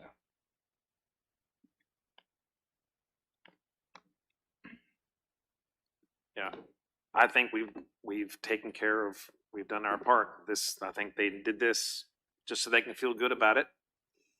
And say they gave, 30% of the population that money. I mean, it's kind of chicken. It is. I'm not sure we're the only county that are having problems with it, because everybody's sort of in this boat where it's way more on the locality to make it equitable amongst all the employees than it is what they're getting from the state. To me, they ought to say, we're going to do it for comp board employees, whether they're funded by the county or not, because otherwise they create this just disparity amongst people doing the same job in these offices. I mean, I'm not calling 2% chicken. I'm calling the tactic that they use. Oh yeah, no, I understand. To put this upon the localities at literally the 11th hour. Can I play devil's advocate here for a second? Yeah. When the schools come to us, and because we have the same situation in the schools, and when the schools come to us, for the SOQ positions, we always, I think as a board, say that's not fair, that, only certain teachers are going to get, so we try to make sure that all the teachers get it. Get an equal amount, so we don't just say, hey, look, we usually give, so if when Dr. Calveric comes up in front of us and says, hey, look, we got this, 2% for the SOQ positions, but a lot of them aren't SOQ positions. We usually try to take care of all the teachers because it's not fair. And that's my, I guess if you go with option 5, you don't have to worry about it, but. Well, that's what we tried to point out, why these costs and what they were, to show what was fair, but also show you, to be fair, what that costs the county. But you also said we gave everybody 4.5% 4.2. raise. You're correct. Yeah, everybody's on our pay plan, Right. either public safety or Which is county. different than the teacher issue, because with the teacher issue, nobody got a raise. And then they're saying, here's 2% for the SOQs. Right. So we do supplement that sum as much as we can. In this case, we got a raise, and now they want to target 10% of our Bonus, employees yeah, for a bonus? Yeah, for a bonus, right. Okay. If it's, I think it's ridiculous. They should understand what they're doing to us. And if we're going to make a decision on who are the selected few, that do this or who misses out, or if we give it all, we need to write a letter and have the chair sign it and say, do you realize what you do and stop doing this? This is what, the third year in a row? At least two I can remember with us. They may feel good, but our taxpayers end up Well, not correct. very It happy. falls locally, so they give you 62,000, and then to make it work out, you've got to at least put another 99 in. Right. And then you're still leaving a bunch of employees going, well, they got the same raise that we got, but got a 2% bonus that we got nothing. So then it becomes this snowball. That's why we tried to come up with an option that, we don't think it's fair to put a burden for another 2% on. We don't, but we also thought, well, if you're going to do, at least if you did something for the county employees, so they would say, well, thank you, for looking out for us. But Yeah, I think you from a have to staff treat perspective, everybody fairly. we certainly feel like the board's been fair with the public safety plan and the county plan each year, giving us a COLA and a step so that we can keep people from falling behind in the region and behind with other counties. So we're happy. We're not here asking for this. This was placed on us by the state. So we just, you don't do it, we don't certify, we don't get the money. Charlie, one last question for me. 62,000 is the amount of money they're giving us. How does that break out into individual employees? Is it like Do you find their salary and put $500? I mean, what's the average? What's the average, Jennifer? Come up to the microphone. Or sorry, but otherwise you won't be heard. Am I talking a $500 bonus or a $1,000 bonus or? The average would be, let me take it down through the people that they're giving the money to. Let's see here. The average is $1,116.89. Over 500 we were asking for. Over 500 people. That's the 58 people or the 58 56 people that they're giving you money back for out of the 403 people that were on last time's labor report. 56 divided by 62. Okay. Yes, sir. And Mr. Chairman, do we have to accept this money? No. No, option 5 is decline the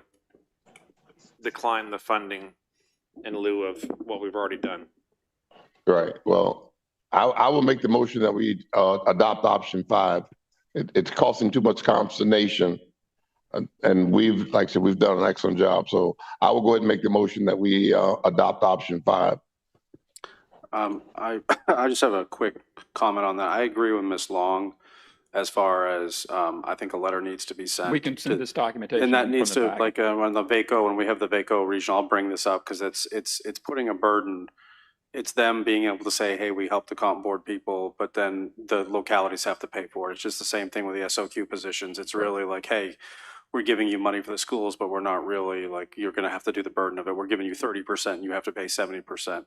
So I will agree with the motion as long as we can send a letter to our state legislatures and We will. state senator saying this is, you can't keep on doing to this, and this needs to be brought to the attention of them too. We'll gladly do that. And like I said, we use the information included in this memo to show them the cost. Yep. Okay. Mr. Black, was that a second? No, well, I mean, I'll second it. That's fine. All right, Mr. Underwood made a motion to select option 5, seconded by Mr. Black. Any other discussion? All those in favor say aye. Aye. Any opposed? All right, motion carries. Option number 5. All right, next we have item number 8, first reading, proposed amendments to Chapter 92 and Chapter 93-1 of the Code of Caroline County.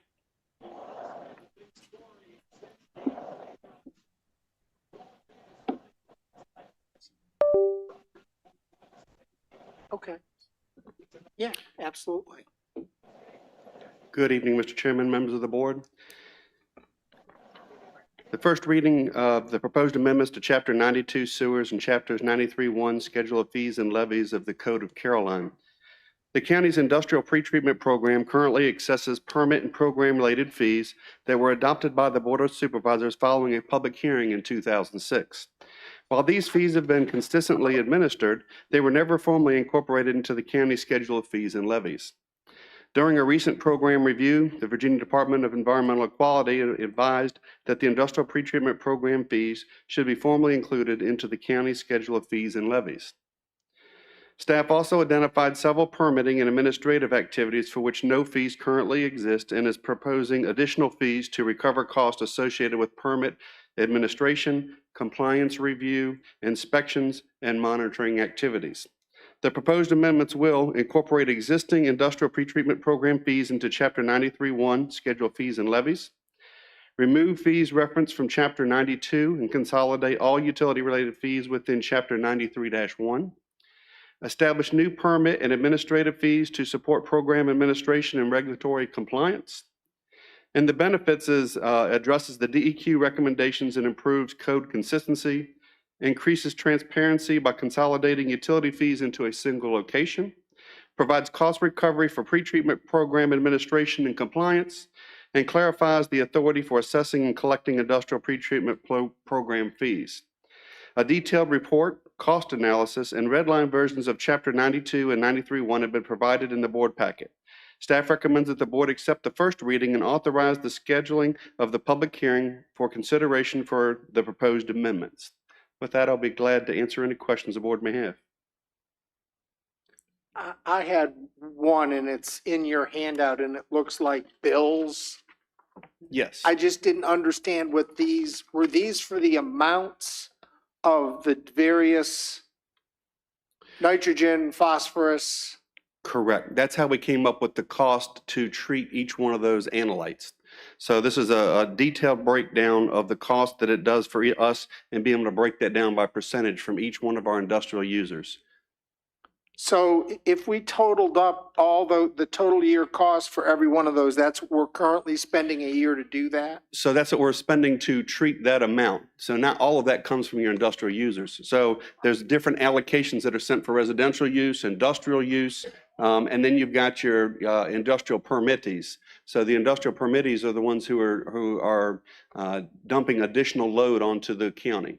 So these fees are structured to be able to recuperate those. So if you were to give us additional phosphorus, we charge for that. Super strength BOD, the biological oxygen demand. So if you're providing something that increases our BOD load, it costs us more money to treat that. So the people that are regulated by DEQ in the state, we are then able to recoup some of those fees that it costs because of the surcharge of extra strength that they're providing to us. Do we know who those users are? Do we actually monitor those? We do, yes, sir. We've got, right now you've got world-class distribution and you have Blue Beacon. So you only have 2 users right now that actually discharge in excess of the normal amounts that fall into the categories. Okay, I was just curious because I saw this and I didn't know what percentage of this was industrial, what percentage of this was residential. Yeah, the industrial part is what we're trying to cover. Okay. Any other questions? Motion to move it on to public hearing? I have a motion from Mr. Thomas. Second. Second from Mrs. Long. Any further discussion? All those in favor signify by saying aye. Aye. Aye. Thank you. And we'll just note that Mr. Forehand is still out at this point in time and did not vote. So it's a 5-0 vote. Agenda item number 9.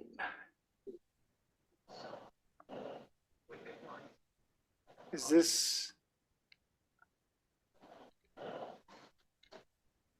Yeah, and I missed this first reading because it wasn't, I knew it wasn't here, but I didn't have an opportunity. It showed up yesterday and I just haven't had a chance to sit down and go through the entire book at this point. Mr. Hughes. Sure. So staff is bringing forward a first reading of amendments to the zoning ordinance, which will repeal and replace Article 15, Supplemental Regulations, Section 23, Solar Energy Overlay District, and amend the following sections. Article 2, Definitions. Article 4, rural preservation, Article 5, agricultural preservation, Article 4, Article 9, business, Article 10, industrial, Article 11, plan unit developments, and Article 15, supplemental regulations. The purpose of these amendments is to ensure consistency and compliance with the new state legislation that becomes effective on July 1, 2026.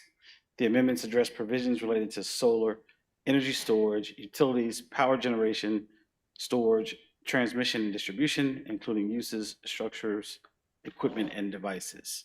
On July 1, 2026, legislation adopted by the Virginia General Assembly becomes effective that requires all Virginia jurisdictions to allow applications for special exceptions for solar facilities in agricultural, industrial, business, and institutional zoning districts. The proposed amendments are to ensure that the Caroline County zoning ordinance comports with the new legislations. The proposed amendments will be provided in its entirety. No, well, that was because it wouldn't include in your packet. So you have that information. But a couple of highlights I just wanted to bring to your attention is that in the definitions, the state code required that we create some new definitions. So we have done that. Definitions include agrivoltaics, energy storage project accessory.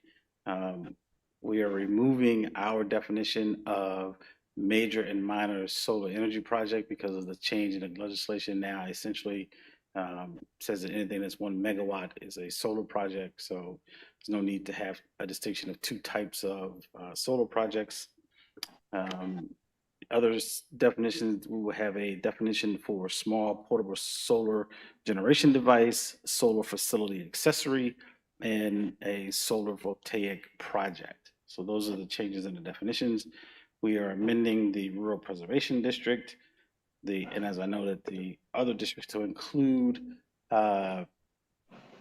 solar facilities as a special use as prescribed by the code in those districts that are identified by the code, agricultural, business, industrial, and in the mixed use districts, because our mixed use ordinance does indeed have commercial uses identified.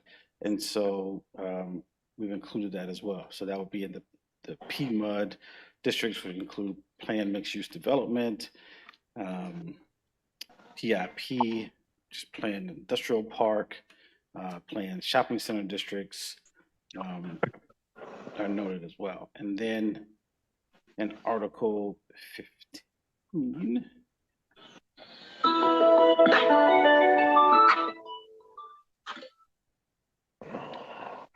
and then under Article 15, supplemental regulations, we have added some language related to accessories.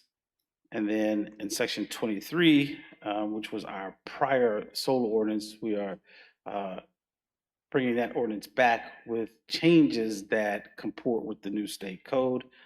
And so you see there's a lot of new language there that is underlined. All of that is new language to comport with the new legislation.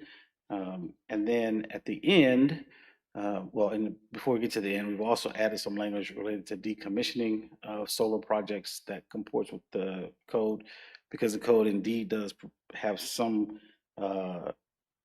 prescribed direction as to what can be in those codes.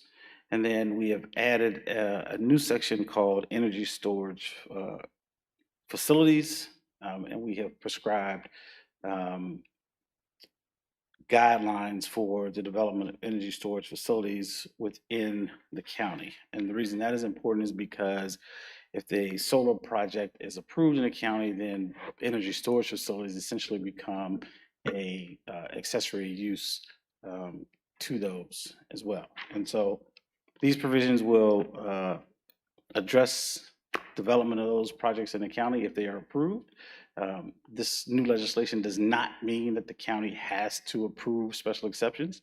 It only means that the county has to have an opportunity for someone to make application. And so in those districts that are prescribed. So I just want to make that clear, and I'd be happy to answer any questions that you have any. If you recall, you did a authorization for public hearing previously, and this will be at the Planning Commission next week, and then back with the board. So. Thank you, Mr. Hughes. Mr. Thomas? Mr. Hughes, you said there was no distinction due to state changes. There's no distinction between major and minor. Correct. The two that we approved were basically minor. So is there a grandfather thing there, or do they automatically become solar facilities and can have battery storage because they're solar facilities? They could automatically have battery storage because they were approved solar facilities. Now, one of those facilities is no longer active. The lease owner and the project developer, the lease owner terminated the lease. And so then you have the other two that are on your agenda tonight for review that is simply is not complied with the ordinance requirements. So, but the short answer to your question is yes, because at 1 megawatt, those projects were larger than 1 megawatt. So the new definition is 1 megawatt. It seems, well, life's not fair, but that seems a little unfair since we approved smaller ones under the minor scale, and now they're all being treated as if they're major, which allows you to do battery storage. So I know you didn't do it, but it just doesn't quite seem equitable. Okay, thank you, sir. Mr. Hughes, does the whole siding, because there used to be a size differential between, well, like when a siding agreement came into play for the larger ones, is that regulation unchanged? You can still, the legislation does allow for siding agreements to be entered into with jurisdictions, yes. Okay. But there's not a requirement for the larger ones? I think to your point that law remained unchanged. So there is still that 5 megawatt requirement to enter into siting agreement negotiations. Okay. So we still have to deal with that law. But the statutes that were amended dealt with mandating that localities accept special exceptions for any solar project over 1 megawatt. So where that leaves you, to get your question, Mr. Chairman, is, we have to accept applications for anything over 1 megawatt. Sure. Between 1 and 4.99, we can't do siting agreements. Now they can offer conditions and they can even revenue share under other provisions, but we can't do a siting agreement for anything over 5 megawatts. We can do a siting agreement. But again, because of the state level preemption, we are required to meet 12 specific criteria in our special exception review process. So it's that legislation is certainly going to impact the siting agreement negotiations because we cannot be any more restrictive in any kind of agreement now than those 12 criteria. Oh, okay. And I came up here to sit up here. Obviously, we have dug in very deeply on this new legislation, and I'm happy to answer any questions about the details of the law or what is being forced upon the county by the state and what is what we're doing at the local level to respond to that. But the really short version, as Mr. Hughes pointed out, is there's just state level preemption coming in, and we no longer have the ability to not allow solar in the county as a result of these state law changes. Please restate that a different way. So as the zoning ordinance exists today, minor and major solar facilities are not permitted uses anywhere in the county. Right. The amendments that are before you for first reading right now are going to go to the Planning Commission for their public hearing shortly, and we'll be back to you on the 23rd. Alter that to respond to state law changes that the General Assembly passed. What those changes say, in short, I kind of lump them together as the solar bill and the BESS, Battery Energy Storage Bill. The solar bill says, as of July 1, 2026, all Virginia localities are required to allow any solar facility over 1 megawatt by a special exception or conditional use permit. Other localities call it different things, but by a special exception permit. So what that means is you have to let them apply. You have to have a rubric under which any solar facility over 1 megawatt can apply for a special exception. As Mr. Hughes pointed out, you retain the discretion as to whether or not to approve that special exception, but you also have to consider that special exception under 12 specific criteria that the General Assembly has laid out. Okay, so there is, I heard you, and it was, and what I think I heard didn't seem to give the option for us to decline anything. Correct, and that's that's, why I asked you to yes, restate. I can clarify that. You absolutely retain the ability to, like any special exception, in your legislative discretion to say we are going to approve or deny this special exception application. On the other hand, with the battery energy storage, and I think this gets to Mr. Thomas's question, for any solar facility now existing or approved in the future in the county via a special exception permit. So if you have any solar, there are 3 minor projects that were approved previously. And then if you approve any new project under the new ordinance, once it's done and adopted, those facilities are allowed to have a battery energy storage system as of right on the property up to the megawatt cap of the special exception. So for an existing facility, that's 4.99 megawatts, that's the cap for the battery energy storage facility. This amendment also includes regulations to say, okay, well, it has to be allowed as of right, but here are some of the ground rules for that use, while still complying with the state law that requires it to be allowed. All right. Thank you.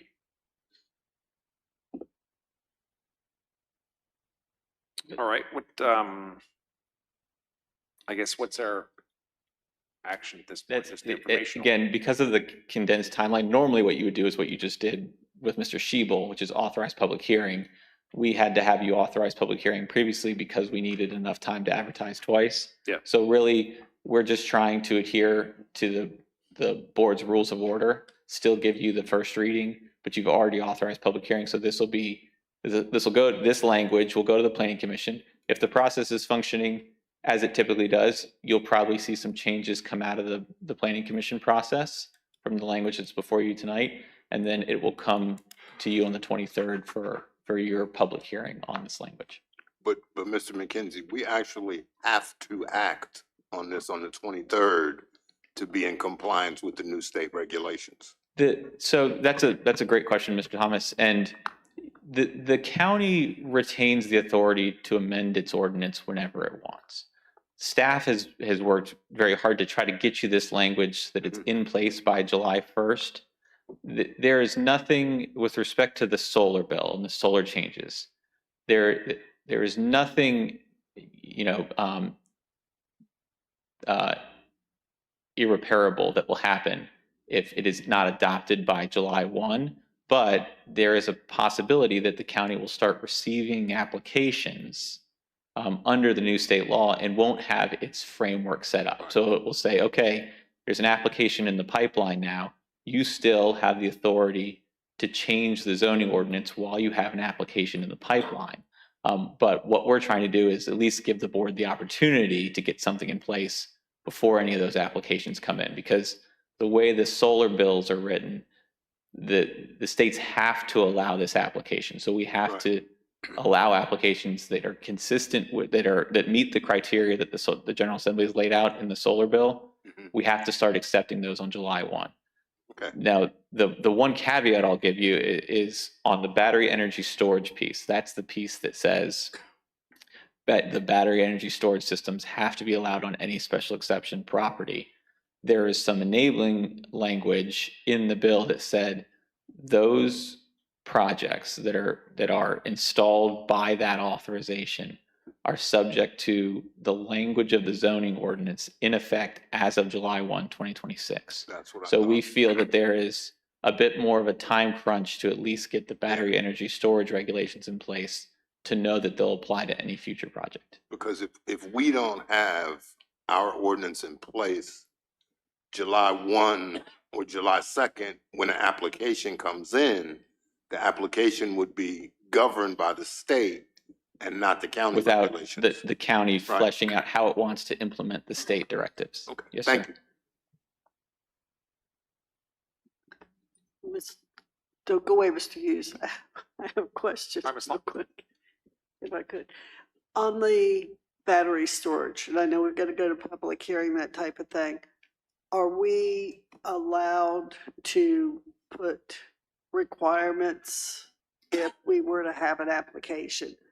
Simply in the, if there is an accident, if there is a fire, special equipment is needed, and I don't want to pay for it, and I don't want our taxpayers pay for it, and I want our firefighters to be safe.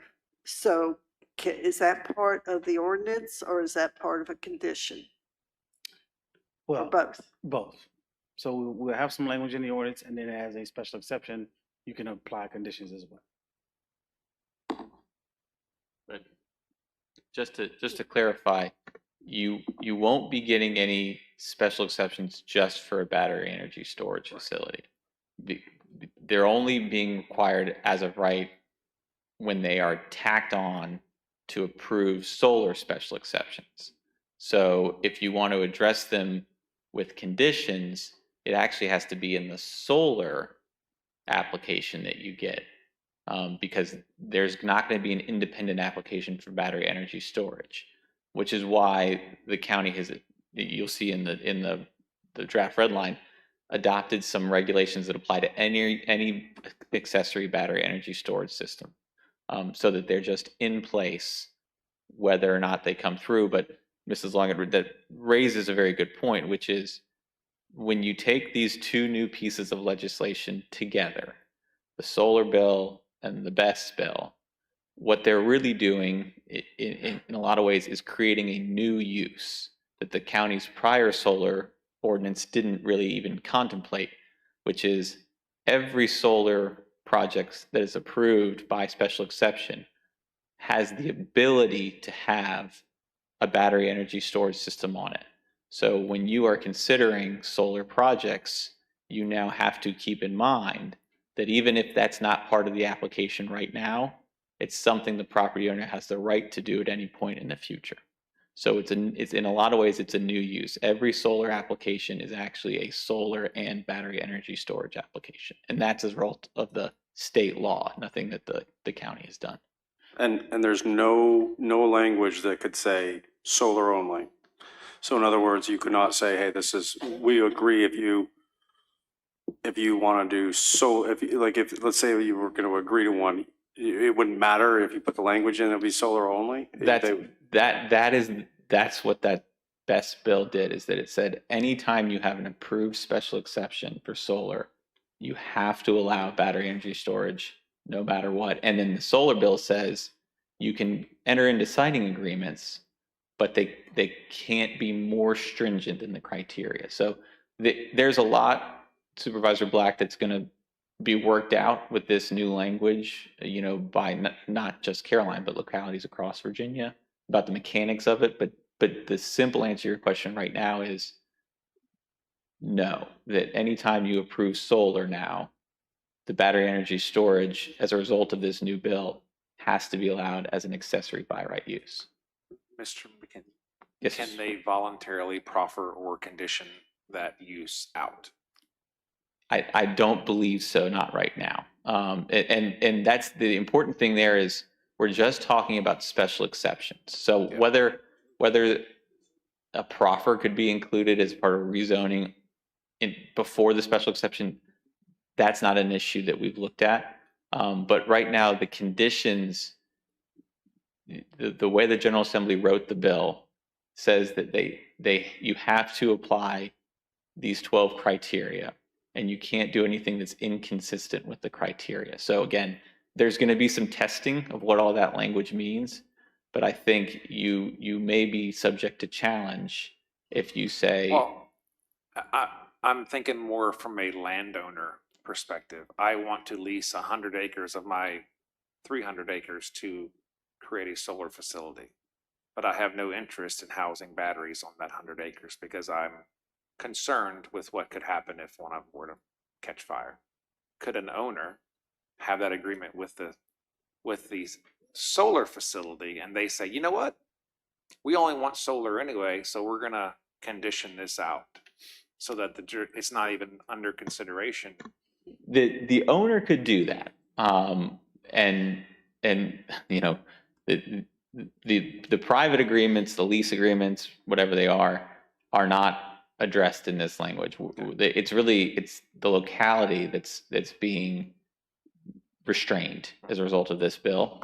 But I will say, you know, certainly the lease, any lease could say, I'm leasing you my land for a solar facility. I'm not allowing you to use battery energy storage. That's a private contract between two private entities. With that said, those contracts can change.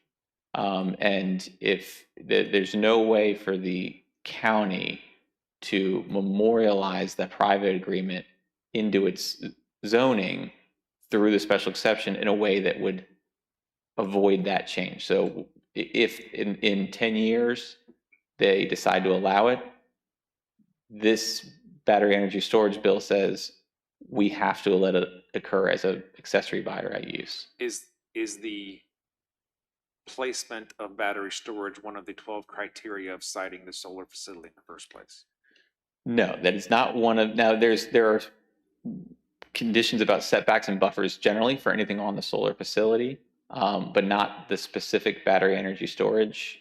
I will say that the battery energy storage bill does carve out the ability for the county to continue to regulate it from an environmental and fire safety standpoint, which is what I'm looking at it simply as a sweetener from a prospective developer of a solar facility to be like, you know what, I know this locality is petrified of battery systems, but I really want them to approve my solar facility, and I'm willing to offer that I will have no battery storage on this.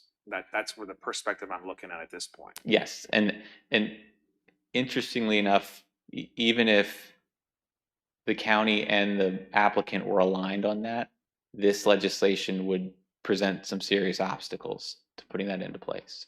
We can continue to explore it. I think we will over the rest of this month, and I'm sure further into the future. But there are certainly going to be challenges based on the way that the BEST bill is written. It's an accessory use.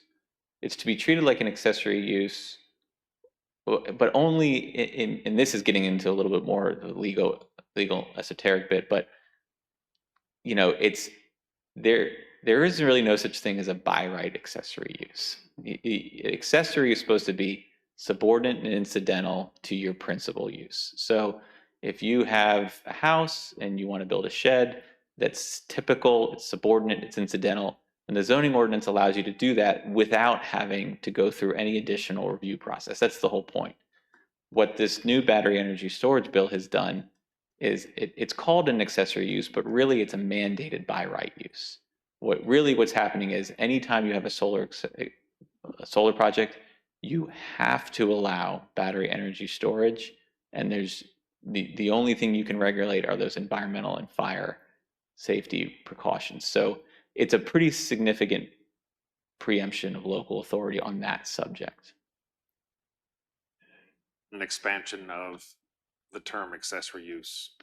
Yes, it's called an accessory use, and it's not entirely unfair because it is tied to the special exception. It's only allowed on the property where the special exception has been granted, in the facility, in the solar facility, and it is capped at the megawatt cap of its kind of principal solar facility. But in other ways, you know, the accessory use portion of our zoning ordinance is not really implicated here because this law is saying you have to allow this. We're not conducting any kind of analysis that it is subordinate and incidental. It has to be allowed. Okay. All right. So this is for informational purposes because it's going to Planning Commission, and we'll see it in 2 weeks. See, this is your first reading under your rules of order, but you have already advertised just so we could meet the paper's advertising requirements. So any other questions from the board? Mr. Underwood, are you good? Yes, I'm good. I was just concerned. Excuse me. Oh, I can't talk. I'm sorry. We should have the concern now at this point. I'm sorry, go ahead. I can't talk. No, the floor is yours if you can speak. No, I was just saying, the 12 conditions I was concerned about is, do any of the 12 conditions carry more weight than any of the other, in any order? Or do you have to meet all 12? Well, I understood it as you have to consider them all equally, but, Yeah, Mr. Underwood, all 12 are required. So just to give you kind of a flavor of it, I won't read you everything, but for anyone, on the board or anyone listening at home that wants to dig deeper, the code section we're talking about is 15.2-2288.8. And what it says is that you have to allow special exceptions for solar, and those applications shall comply with the following criteria. And it lists 12 there, and there's no particular order or anything like that. But they address setbacks, screening, panel height, visual impacts, light intensity, DEQ stormwater, impervious cover, compliance with stormwater, site stabilization, wildlife access, labor and employment laws, and decommissioning. So a lot of the themes that you'll recall from Say the code again, Chris. 15.2-2288.8. So that's the statute that was amended to put this language in there. And that's the bulk of the changes in the solar bill, as I've been referring to, amended a variety of statutes, but the bulk of the changes were to that statute. Those are the 12 conditions. And the last thing I'll say is that what the language, the statute then says is that, let's see, in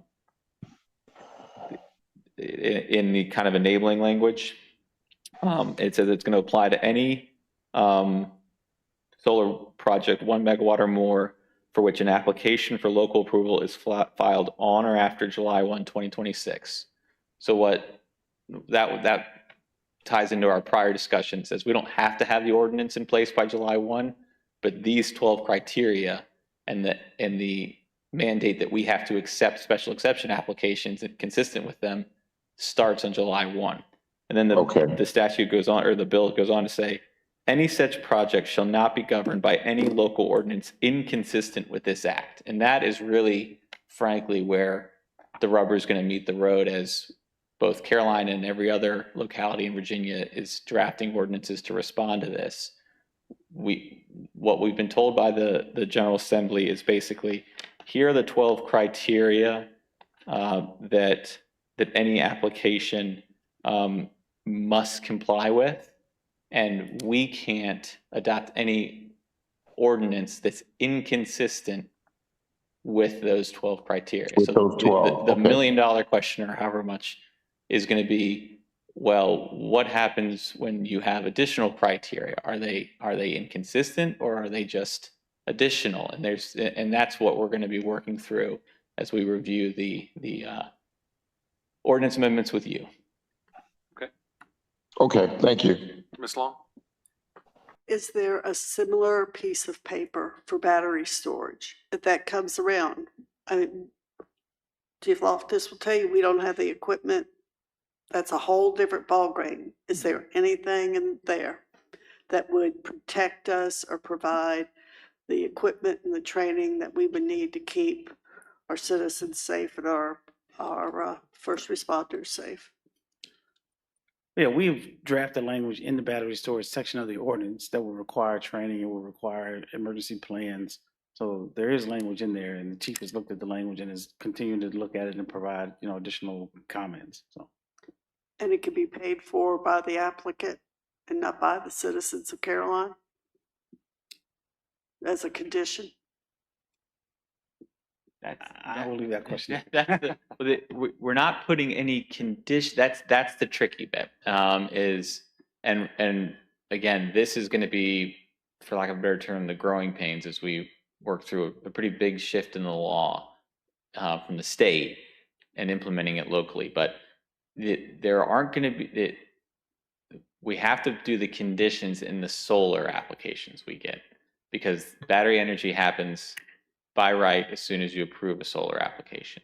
And when we deal with conditions, of course, we have to be consistent with those 12 criteria, and we have to figure out under this law what that language means under the statute, what we can do. We have drafted something that we think is compliant, but we also have to apply the general law that applies to any special exception application, which is all of our conditions have to have a reasonable nexus to the project, and they have to have a rational basis, and we have to be very careful whenever a condition requires cash payments. So I'm not saying no or yes to that question. I'm saying that we are working through that in the ordinance amendment process, and then there's going to be further work to do if and when you get solar applications under this new ordinance, as we consider those applications through the typical special exception process and apply conditions that are consistent with the new statute.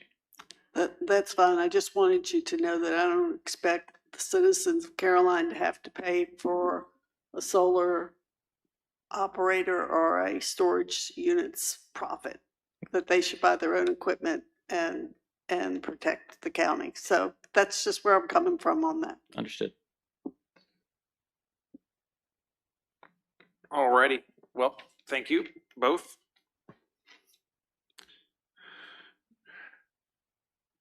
I guess, Mr. Hughes, did that address 8 and 9?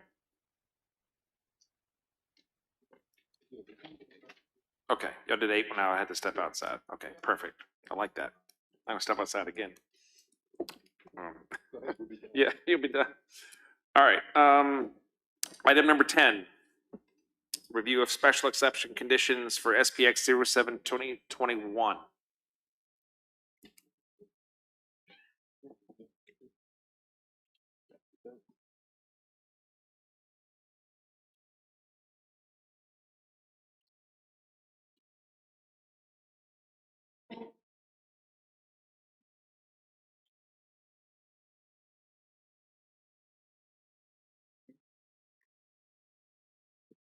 Yeah.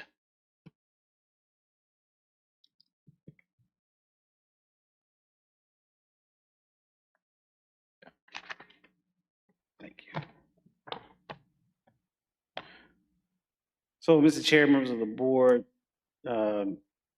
special exception SPX 0721 on June 14th, 2022 was approved for a 4.9 megawatt minor solar energy project located on Balti Road in the Mattapanai district in accordance with condition 22 of the SPX 0721. The conditions permit, this permit is subject to a review every 2 years by the Board of Supervisors from the date of approval. The applicant, Muskie Solar LLC, has not commenced construction of the proposed solar energy facility to date. And for this reason, there have been no violations of the conditions of the permit. And should the applicant still intend to construct this proposed use, this review is required for the permit to remain active while the applicant pursues other required local and state approvals. Staff has verified that a permit by rule has been applied for, issued by the GDQ. No action has occurred on those applications for 2 years. If you recall, back in 2024, they came and asked for a review. This board reviewed the application and extended the project for 2 years. That 2-year time frame has passed without any additional action on the application, no building permits or anything of such.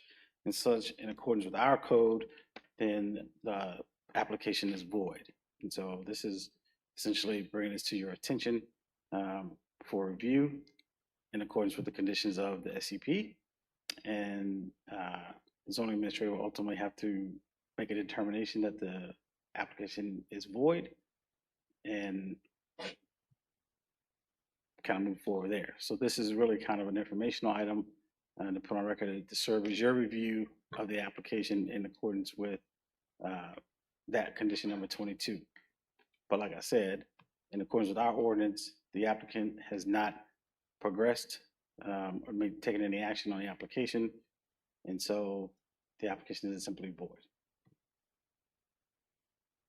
So we don't have to take any action. It's technically done. Well, this kind of serves as your review. So I think the action would be that we, as a board, are reviewing this application and acknowledging the fact that it is indeed void. Yeah, and I could add a little bit, Mr. Hughes. So I did prepare some draft motions for you. As Mr. Hughes was saying, the special exception permit that's in place right now, condition 22 says you'll conduct this review every 2 years. So you did it 2 years ago. The applicant asked for more time to move forward, and the board allowed that.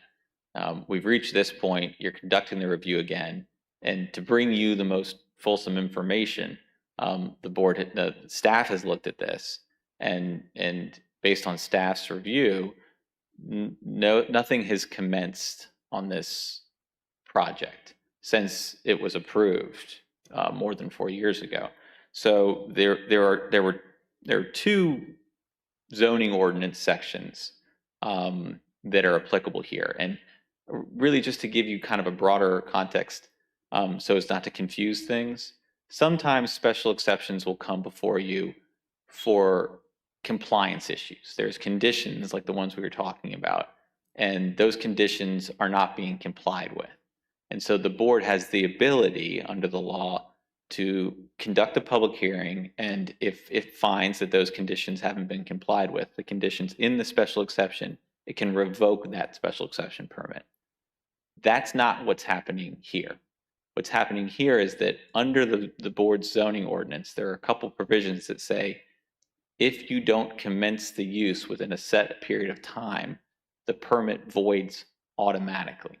And based on staff and my analysis of this application, that has occurred here. There used to be a provision in the solar ordinance, section 2312, before it was repealed by the board, that said if you don't start within 3 years, your application is void automatically. And that's the language that was in force when this project was approved. After that was repealed, the only remaining language is Article 17, Section 17, that says if you don't commence your use authorized by a special exception permit within 12 months, the permit is voided automatically. So what we're telling you tonight is you're conducting this review. This is salient information for you in reviewing the permit. I have prepared for you a draft motion for any such review, and it has standard options, one of which is that finding that you conducted the review and that the permit has voided automatically by operation of the zoning ordinance. Option B is you've conducted the review and it's in compliance with its conditions. And then option C is you've conducted the review and it's not in compliance with these conditions. What staff said in its report is the condition compliance not really relevant here because nothing's happened on the property. We haven't even gotten to that point. The conditions only come into play when something starts happening there.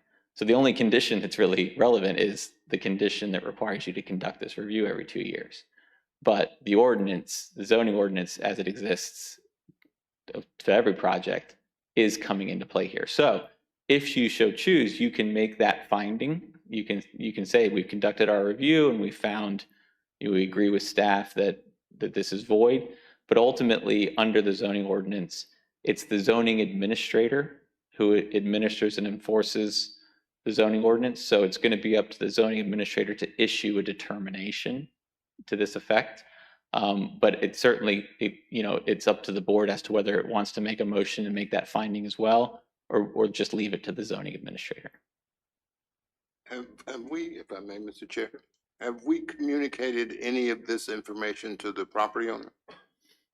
Not that I know of. No, sir. This is coming up for review tonight, and we did this analysis for you first. Okay, because the original applicant is actually in the audience. So I was kind of surprised to hear that we could terminate his project. Well, and that's what I want to make clear is that actually you're not it's the ordinance. It's been voided under the ordinance automatically. There's nothing, you would just be making a finding that you conducted your review and it looks like that's the case, but there's actually no action required. This isn't a revocation. It's just, it voided because nothing happened nothing has happened on the project site. And it's not the county's responsibility to tell someone their application is going to void because there's now a new regulation in place? It's not the new regulations that are doing it. It's our existing ordinance. Yeah, but that's new because the old one was the solar ordinance. If you excuse me for using new and old. Oh, sorry, yes. The old or original ordinance was the solar ordinance, which said 2 years, right? The solar Or ordinance said 3 years? 3 years. And that's actually, I think, an important point, Mr. Thomas, which is regardless of which one you apply, whether it's the old solar language or the current one, it's void under both provisions. But my point is, when we said originally you had 3 years, and then we revoked that ordinance, then it went to the existing one that said 1 year. Yeah.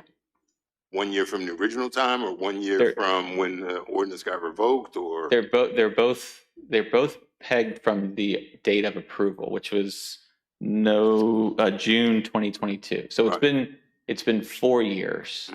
So under either standard, if we were applying the old language or the current language, it would voided.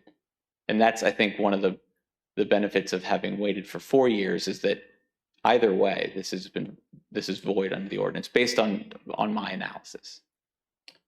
And Mr. Thomas, last time, 2 years ago, they reached out to us. So they were aware of the provision within the SEP because they reached out and asked for the review to make sure that it happened. They did not do that this time. Yeah, and I understand this was what we called at that time a minor facility, and I understand the applicant was trying to get different end users in to, start his project, and some came and decided no, and then another one came and was delaying, and there's another one now. So I was just, trying to understand how this could be the first time that I heard we could, not or void his permit. And I'm sure he's sitting in the audience saying it's the first time he heard we could void his permit. Go ahead. I would just say I think you should make the distinction that we are not doing anything. Though they are not complying. The ordinance has said this provision is there. So I think that's the distinction we're trying to make, that the county is not doing anything. The applicant has not acted on their permit. And so in accordance with the ordinance, they are the ones who have not taken any action. Yeah, and I understand what you're saying. Go ahead, Reggie. Yeah, I was just saying, as Leon just said, I think it's the ordinance. We gave them the permit with the intent of them doing something within a 3-year period that's required by the ordinance at the time, and they failed to make any movement. So it's not us that's revoking this. It's simply you haven't complied with the ordinance that was in place. And the condition was actually put in for this very reason, so that if they wanted to renew it, that's the reason that the condition was there. Because if you remember, 2 years ago, when this review came up, you actually extended the period at that point. So that's the reason that condition 22 We was extended there. the period from 22 years to 4 years, basically. Right. Okay. Is there well, the zoning administrator will go out to the site and say, hey, you haven't done anything, right? Yeah, we were there the other day. There's nothing there. So But if he goes out there and there's one solar panel, does that mean he's done something? No, because he wouldn't be in compliance with the site plan requirements. So he'd be in violation of our ordinance still. You never got a site plan. Correct. Okay. Yeah, I just think that there should have been a trigger on our side that said, hey, you didn't, you need to do this. Well, and again, But you're you can short-staffed. make a motion or not. This is a review you're conducting. There will be a letter from the zoning administrator making this determination, and they can respond to that letter. But there'll be written communication from the county on this subject. Well, now, yeah, it's a bit late, but yeah. Yeah. Well, I think that the board, I can check the ordinance. I mean, I think the board can extend these deadlines if it chooses to, but I can double check that. But we're just telling you about what the current language and also what the old language said about the failure to commence within 4 years. Under either rubric, it causes the automatic voiding of the special exception. And that's true not of solar, under Article 17, Section 17, that applies to any special exception. Yeah, but this just accentuates the fact that the General Assembly put us in a bad position, because this was a small solar facility. And I'd have no problem fighting for a small solar facility to see if it could work. But now there's the automatic battery storage part that goes with it. So there's other factors that are in, and whether we take battery storage out or not is another story. But we can't. Right. Only the applicant can. I'm not even sure the applicant can. Yeah. But yeah. Certainly the county can. He's the owner. Mr. Hughes, if I could. I've heard the owner is here, and my only feeling about this is that I do think, just like I get a notice about taxes being due, coming up, deadline date, that type of thing. And obviously the ordinance has timed out. It'd be nice to make sure that the owner was aware, which obviously if the owner's in the auditorium, he is now, but the ordinance is the ordinance. And I would feel a lot better saying, let's go ahead and pull the permit as the ordinance says. But I do think it would be nice if we notified people ahead of time in writing, so that we're covering ourselves on things that are going to be expiring, or are they? That comes, I don't mean to, that comes back to the distinction I drew earlier between revocation and automatic voiding.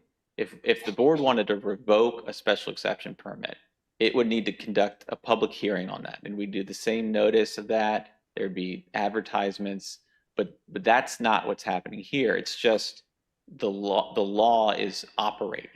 And the county doesn't kind of take onto its shoulders the obligation to apprise people of their status under the law prospectively. That we leave that to individual property owners to read and apply the law themselves. So what would happen here is the law has automatically voided, the zoning ordinance has automatically voided the SPX. There will still be a letter from the county that can be challenged by the applicant if they think that the law provides for something else, can be challenged, and that will be the county's communication from that. But the board isn't taking any action here other than conducting the review that's required by the permit, which as of right now, is in our assessment voided, but a determination needs to be issued by the zoning administrator to that effect. Okay, I understand. All right. Thank you. All right. So we have. You can the motion there is for your reference. You've conducted the review. You don't have to make any motion if you don't want. But that's something that I provide you for any review. It gives you the basic kind of 3 options. But you can, if you choose to make a motion, you can about your findings, or you can just say I conducted the review and leave it to the zoning administrator to move forward. And you can provide any input you want to the zoning administrator. So it's entirely up to you. This is a review process. If anyone has any review, otherwise, please speak now. Otherwise, we'll just default to the permit's been reviewed, and we'll default to the zoning administrator's judgment. That's fine. That's fine. That's the advice. I'm going to go with the advice. Ms. Long. That's fine with me, although I think this one's in your district, isn't it? Yeah. That's why. Which is why I didn't make a motion. Yep, that's where we are. Okay. Mr. Underwood, I'm sorry, I skipped you because you're not present, but you have a say. I'm okay. I'm okay with that. I'm okay with that. All right, then we'll move on. I can do it. Yeah. And so 11 is the companion project. So what we had just walked through was Muskie, SPX 07-2021. Agenda item 11 is the companion project, SPX 08-2021, Shad Solar. Everything's the same. I had lumped them together in my mind already, but I will ask my colleagues. I'm going to go with the attorney's advice and go to the zoning administrator. Second. Same response, okay. Mr. Underwood, same response? Yes, I agree. Okay. All right, we are in agreement. All right, we'll move on to 11A, which is discussion on school facilities with the school board. We need to figure out a date that works for all parties. If there is a member of the school staff that can try to speak to a date that we can work out with. I think we have enough that we're ready to. Okay.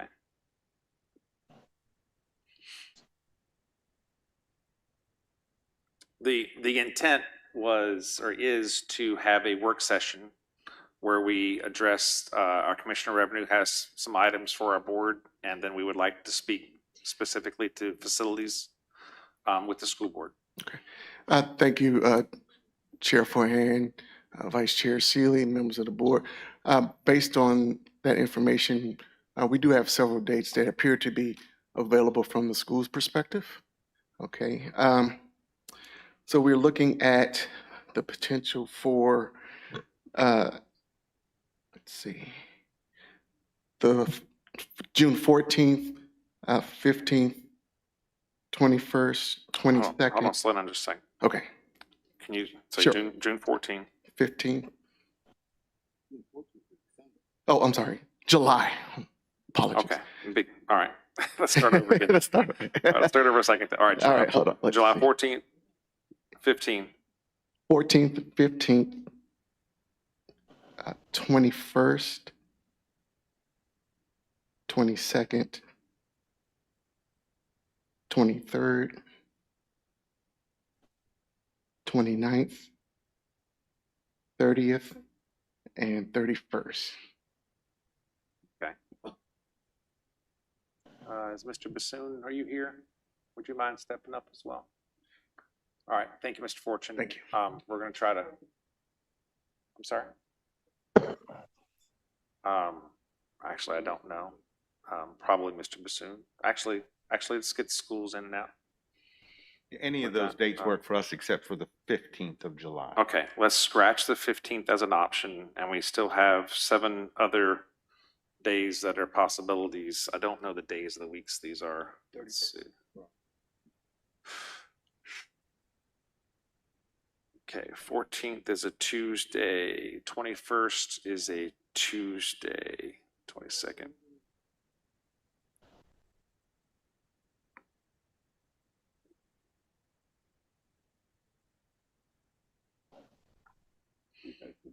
Okay. Mr. Forehand. Yes, sir. Sorry, it was the 14th is not good. So 14th is 14th, Tuesday the 14th is not good. So 15th, Wednesday the 15th is okay. Okay. Why don't we look at the 28th, Tuesday, the 28th? That wasn't one of the options. I thought it was 28, maybe. No, you said maybe 29th. What about Wednesday, the 29th? I can make that work personally, but Jeff, try. Your TBD. Ms. Long, you have any idea? All right, we'll set it for tentatively July 29th, 6 p.m. Schools will go first, and then Mr. Bassoon will come in after that. He's got a handful of changes in state code and things that he will be happy with, he said. You'll be happy with? We will be happy with. he should go first. End with a nightcap, yeah. No, give me the good news first. So I guess we can formalize this in 2 weeks. This date, we can recess into that. 6 o'clock, You said 6 o'clock? 6 p.m. What's that?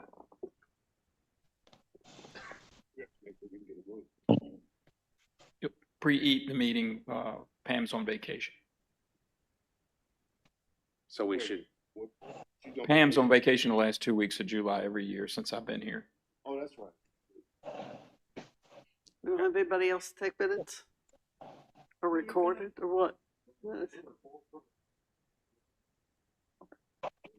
so should we, are you asking us to avoid that date or just a FYI? No, that's just an FYI. Your food will be, if you're meeting, if we're bringing it, Oh, it's yeah. gonna be, crackers and those lunch breaks that I eat for lunch. Cheese, Those little cheese with some things, crackers, yes. yeah. Okay. Pam can confirm, that's what I bring. I can live with that. Somebody else. Yeah. Okay, so we're gonna tentatively go, July 29th. Facilities, and then, how do I categorize yours, Mr. Bassoon? Basic county ordinance change. Come up to the mic if you want. General Assembly, state code changes that affect local ordinances. Okay. And there are a couple topics that I wanted to bring to y'all's attention in regards to the elderly relief program, meals tax program, and the farm equipment assessing.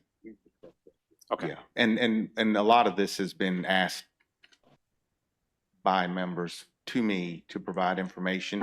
And really, it's really just a general update from the Commissioner of Revenue's office. I think it's a good time, you know, going into the new fiscal year to bring you guys up to date on some things that's happening. Do you have a ballpark on how long? I shouldn't be more than 45 minutes. Okay. I mean, it's really going to depend upon questions. Okay, so we can give you an hour. Yep, that would be fine. Okay. And we'll have graphs and pie charts and the whole 9 yards for y'all to review way ahead of time. Okay. We'll have the information ahead of time for you all to look at. So when we get there, we'll just talk about it and you can ask questions. Awesome. Mhm. All right, thank you.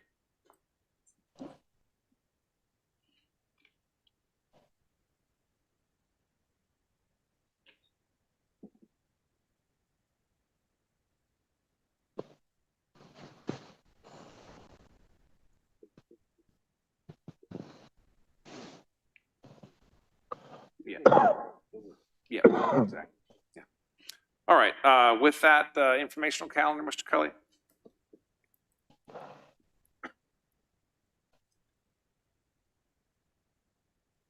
It's only 9:15. Good. I had munchkin. We'll need all information by this Thursday, the 16th, to prepare the agenda. That's for the meeting on the 29th. Yeah, no, for July. For that meeting you're talking about having, On the 29th? yes, Okay. Oh, 16th of July. correct. Those the items that he was talking about, or he's gonna have, to prepare that agenda, we'll need that by the 16th. Okay. That's from everybody. That's us to Us schools, schools to everybody, us, right. us with the Commissioner of Revenue, everything. Are we setting this, I mean, you can decide that later. Is this being a work session or just a special call, I mean, adjourn to another regular meeting, special meeting?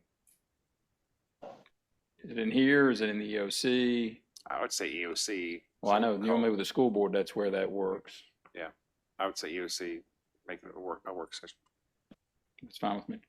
Okay, but we still need this up by the 16th. Absolutely, absolutely.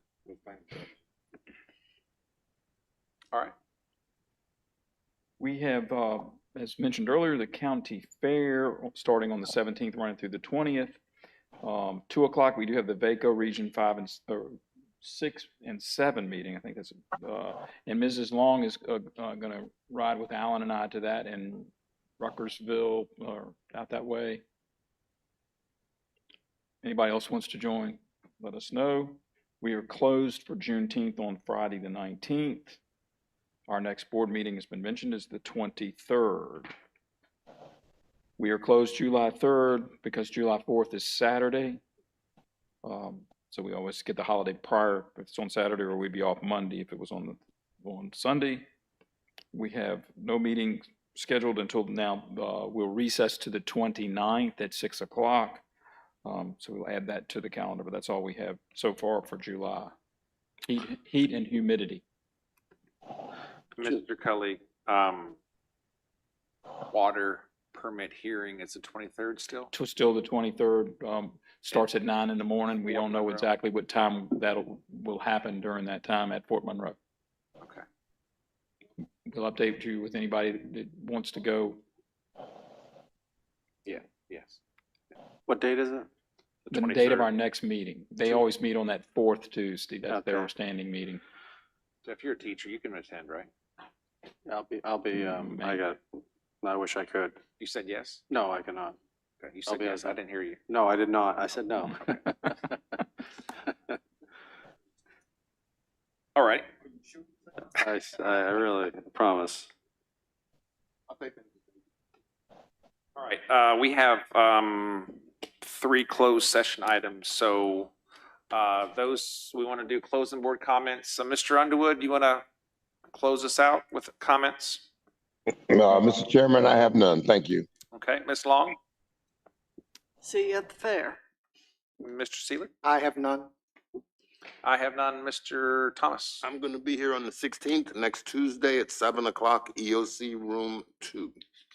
Okay, Mr. Black? Yeah, I would like to say that I'm going to be gone for several weeks. I have to go up to take affairs in Maine with my dad's estate and house and everything, so I will be gone, and then I have a conference to go to after that. So I do plan on, I will be phoning in for our meeting in June, the second part of June. So that's why I won't be able to personally attend, but I will be online. Okay. All right, with that, we'll, Mr. Seelig, do us the honors of taking us into closed session.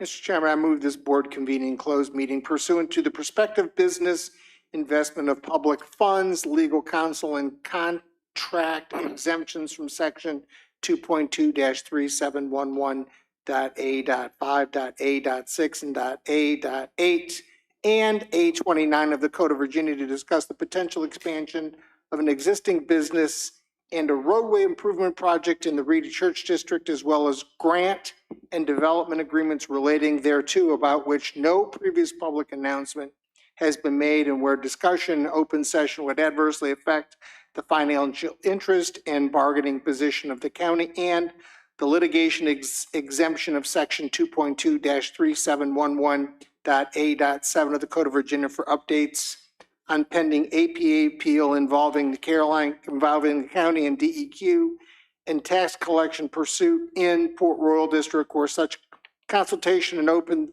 meeting would adversely affect litigating posture of the county. We have a motion by Mr. Seelig. Do we get a second? Second. Mr. Black seconds to go into closed session. All those in favor say aye. Aye. All right, we are officially in closed session. Those in the crowd, we will, I don't know, maybe 35 to 45 minutes or so estimated. And then we will come in and close this meeting out, take any action as necessary. But You're not going to miss much. most of the meeting has been concluded. Thank you. Thank you.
Yo.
Talking. I'm talking. Hello, hello. Hello, hello.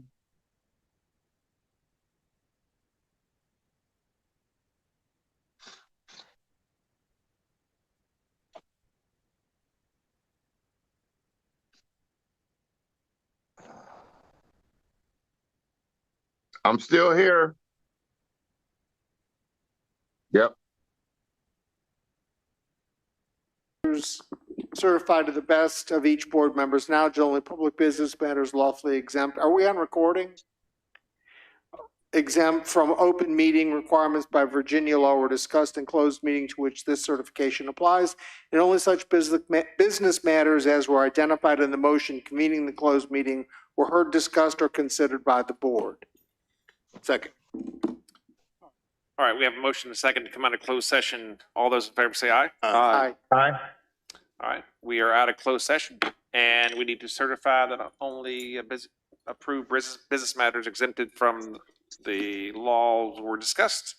So, Mr. Black, you certify. I so certify. Mr. Thomas? I so certify. I so certify. Mr. Seelig? I so certify. Ms. Long? I say certify. And Mr. Underwood, do you so certify? I so certify. All right, with that, I will Motion to entertain. adjourn. Oh, I said I so certify, yes. Motion to. We have a motion by Ms. Long to adjourn. We have a Second. second by Mr. Seelig. All those in favor say aye. Aye. All right, we are officially adjourned. Reggie, Thank you. feel better. Thank you.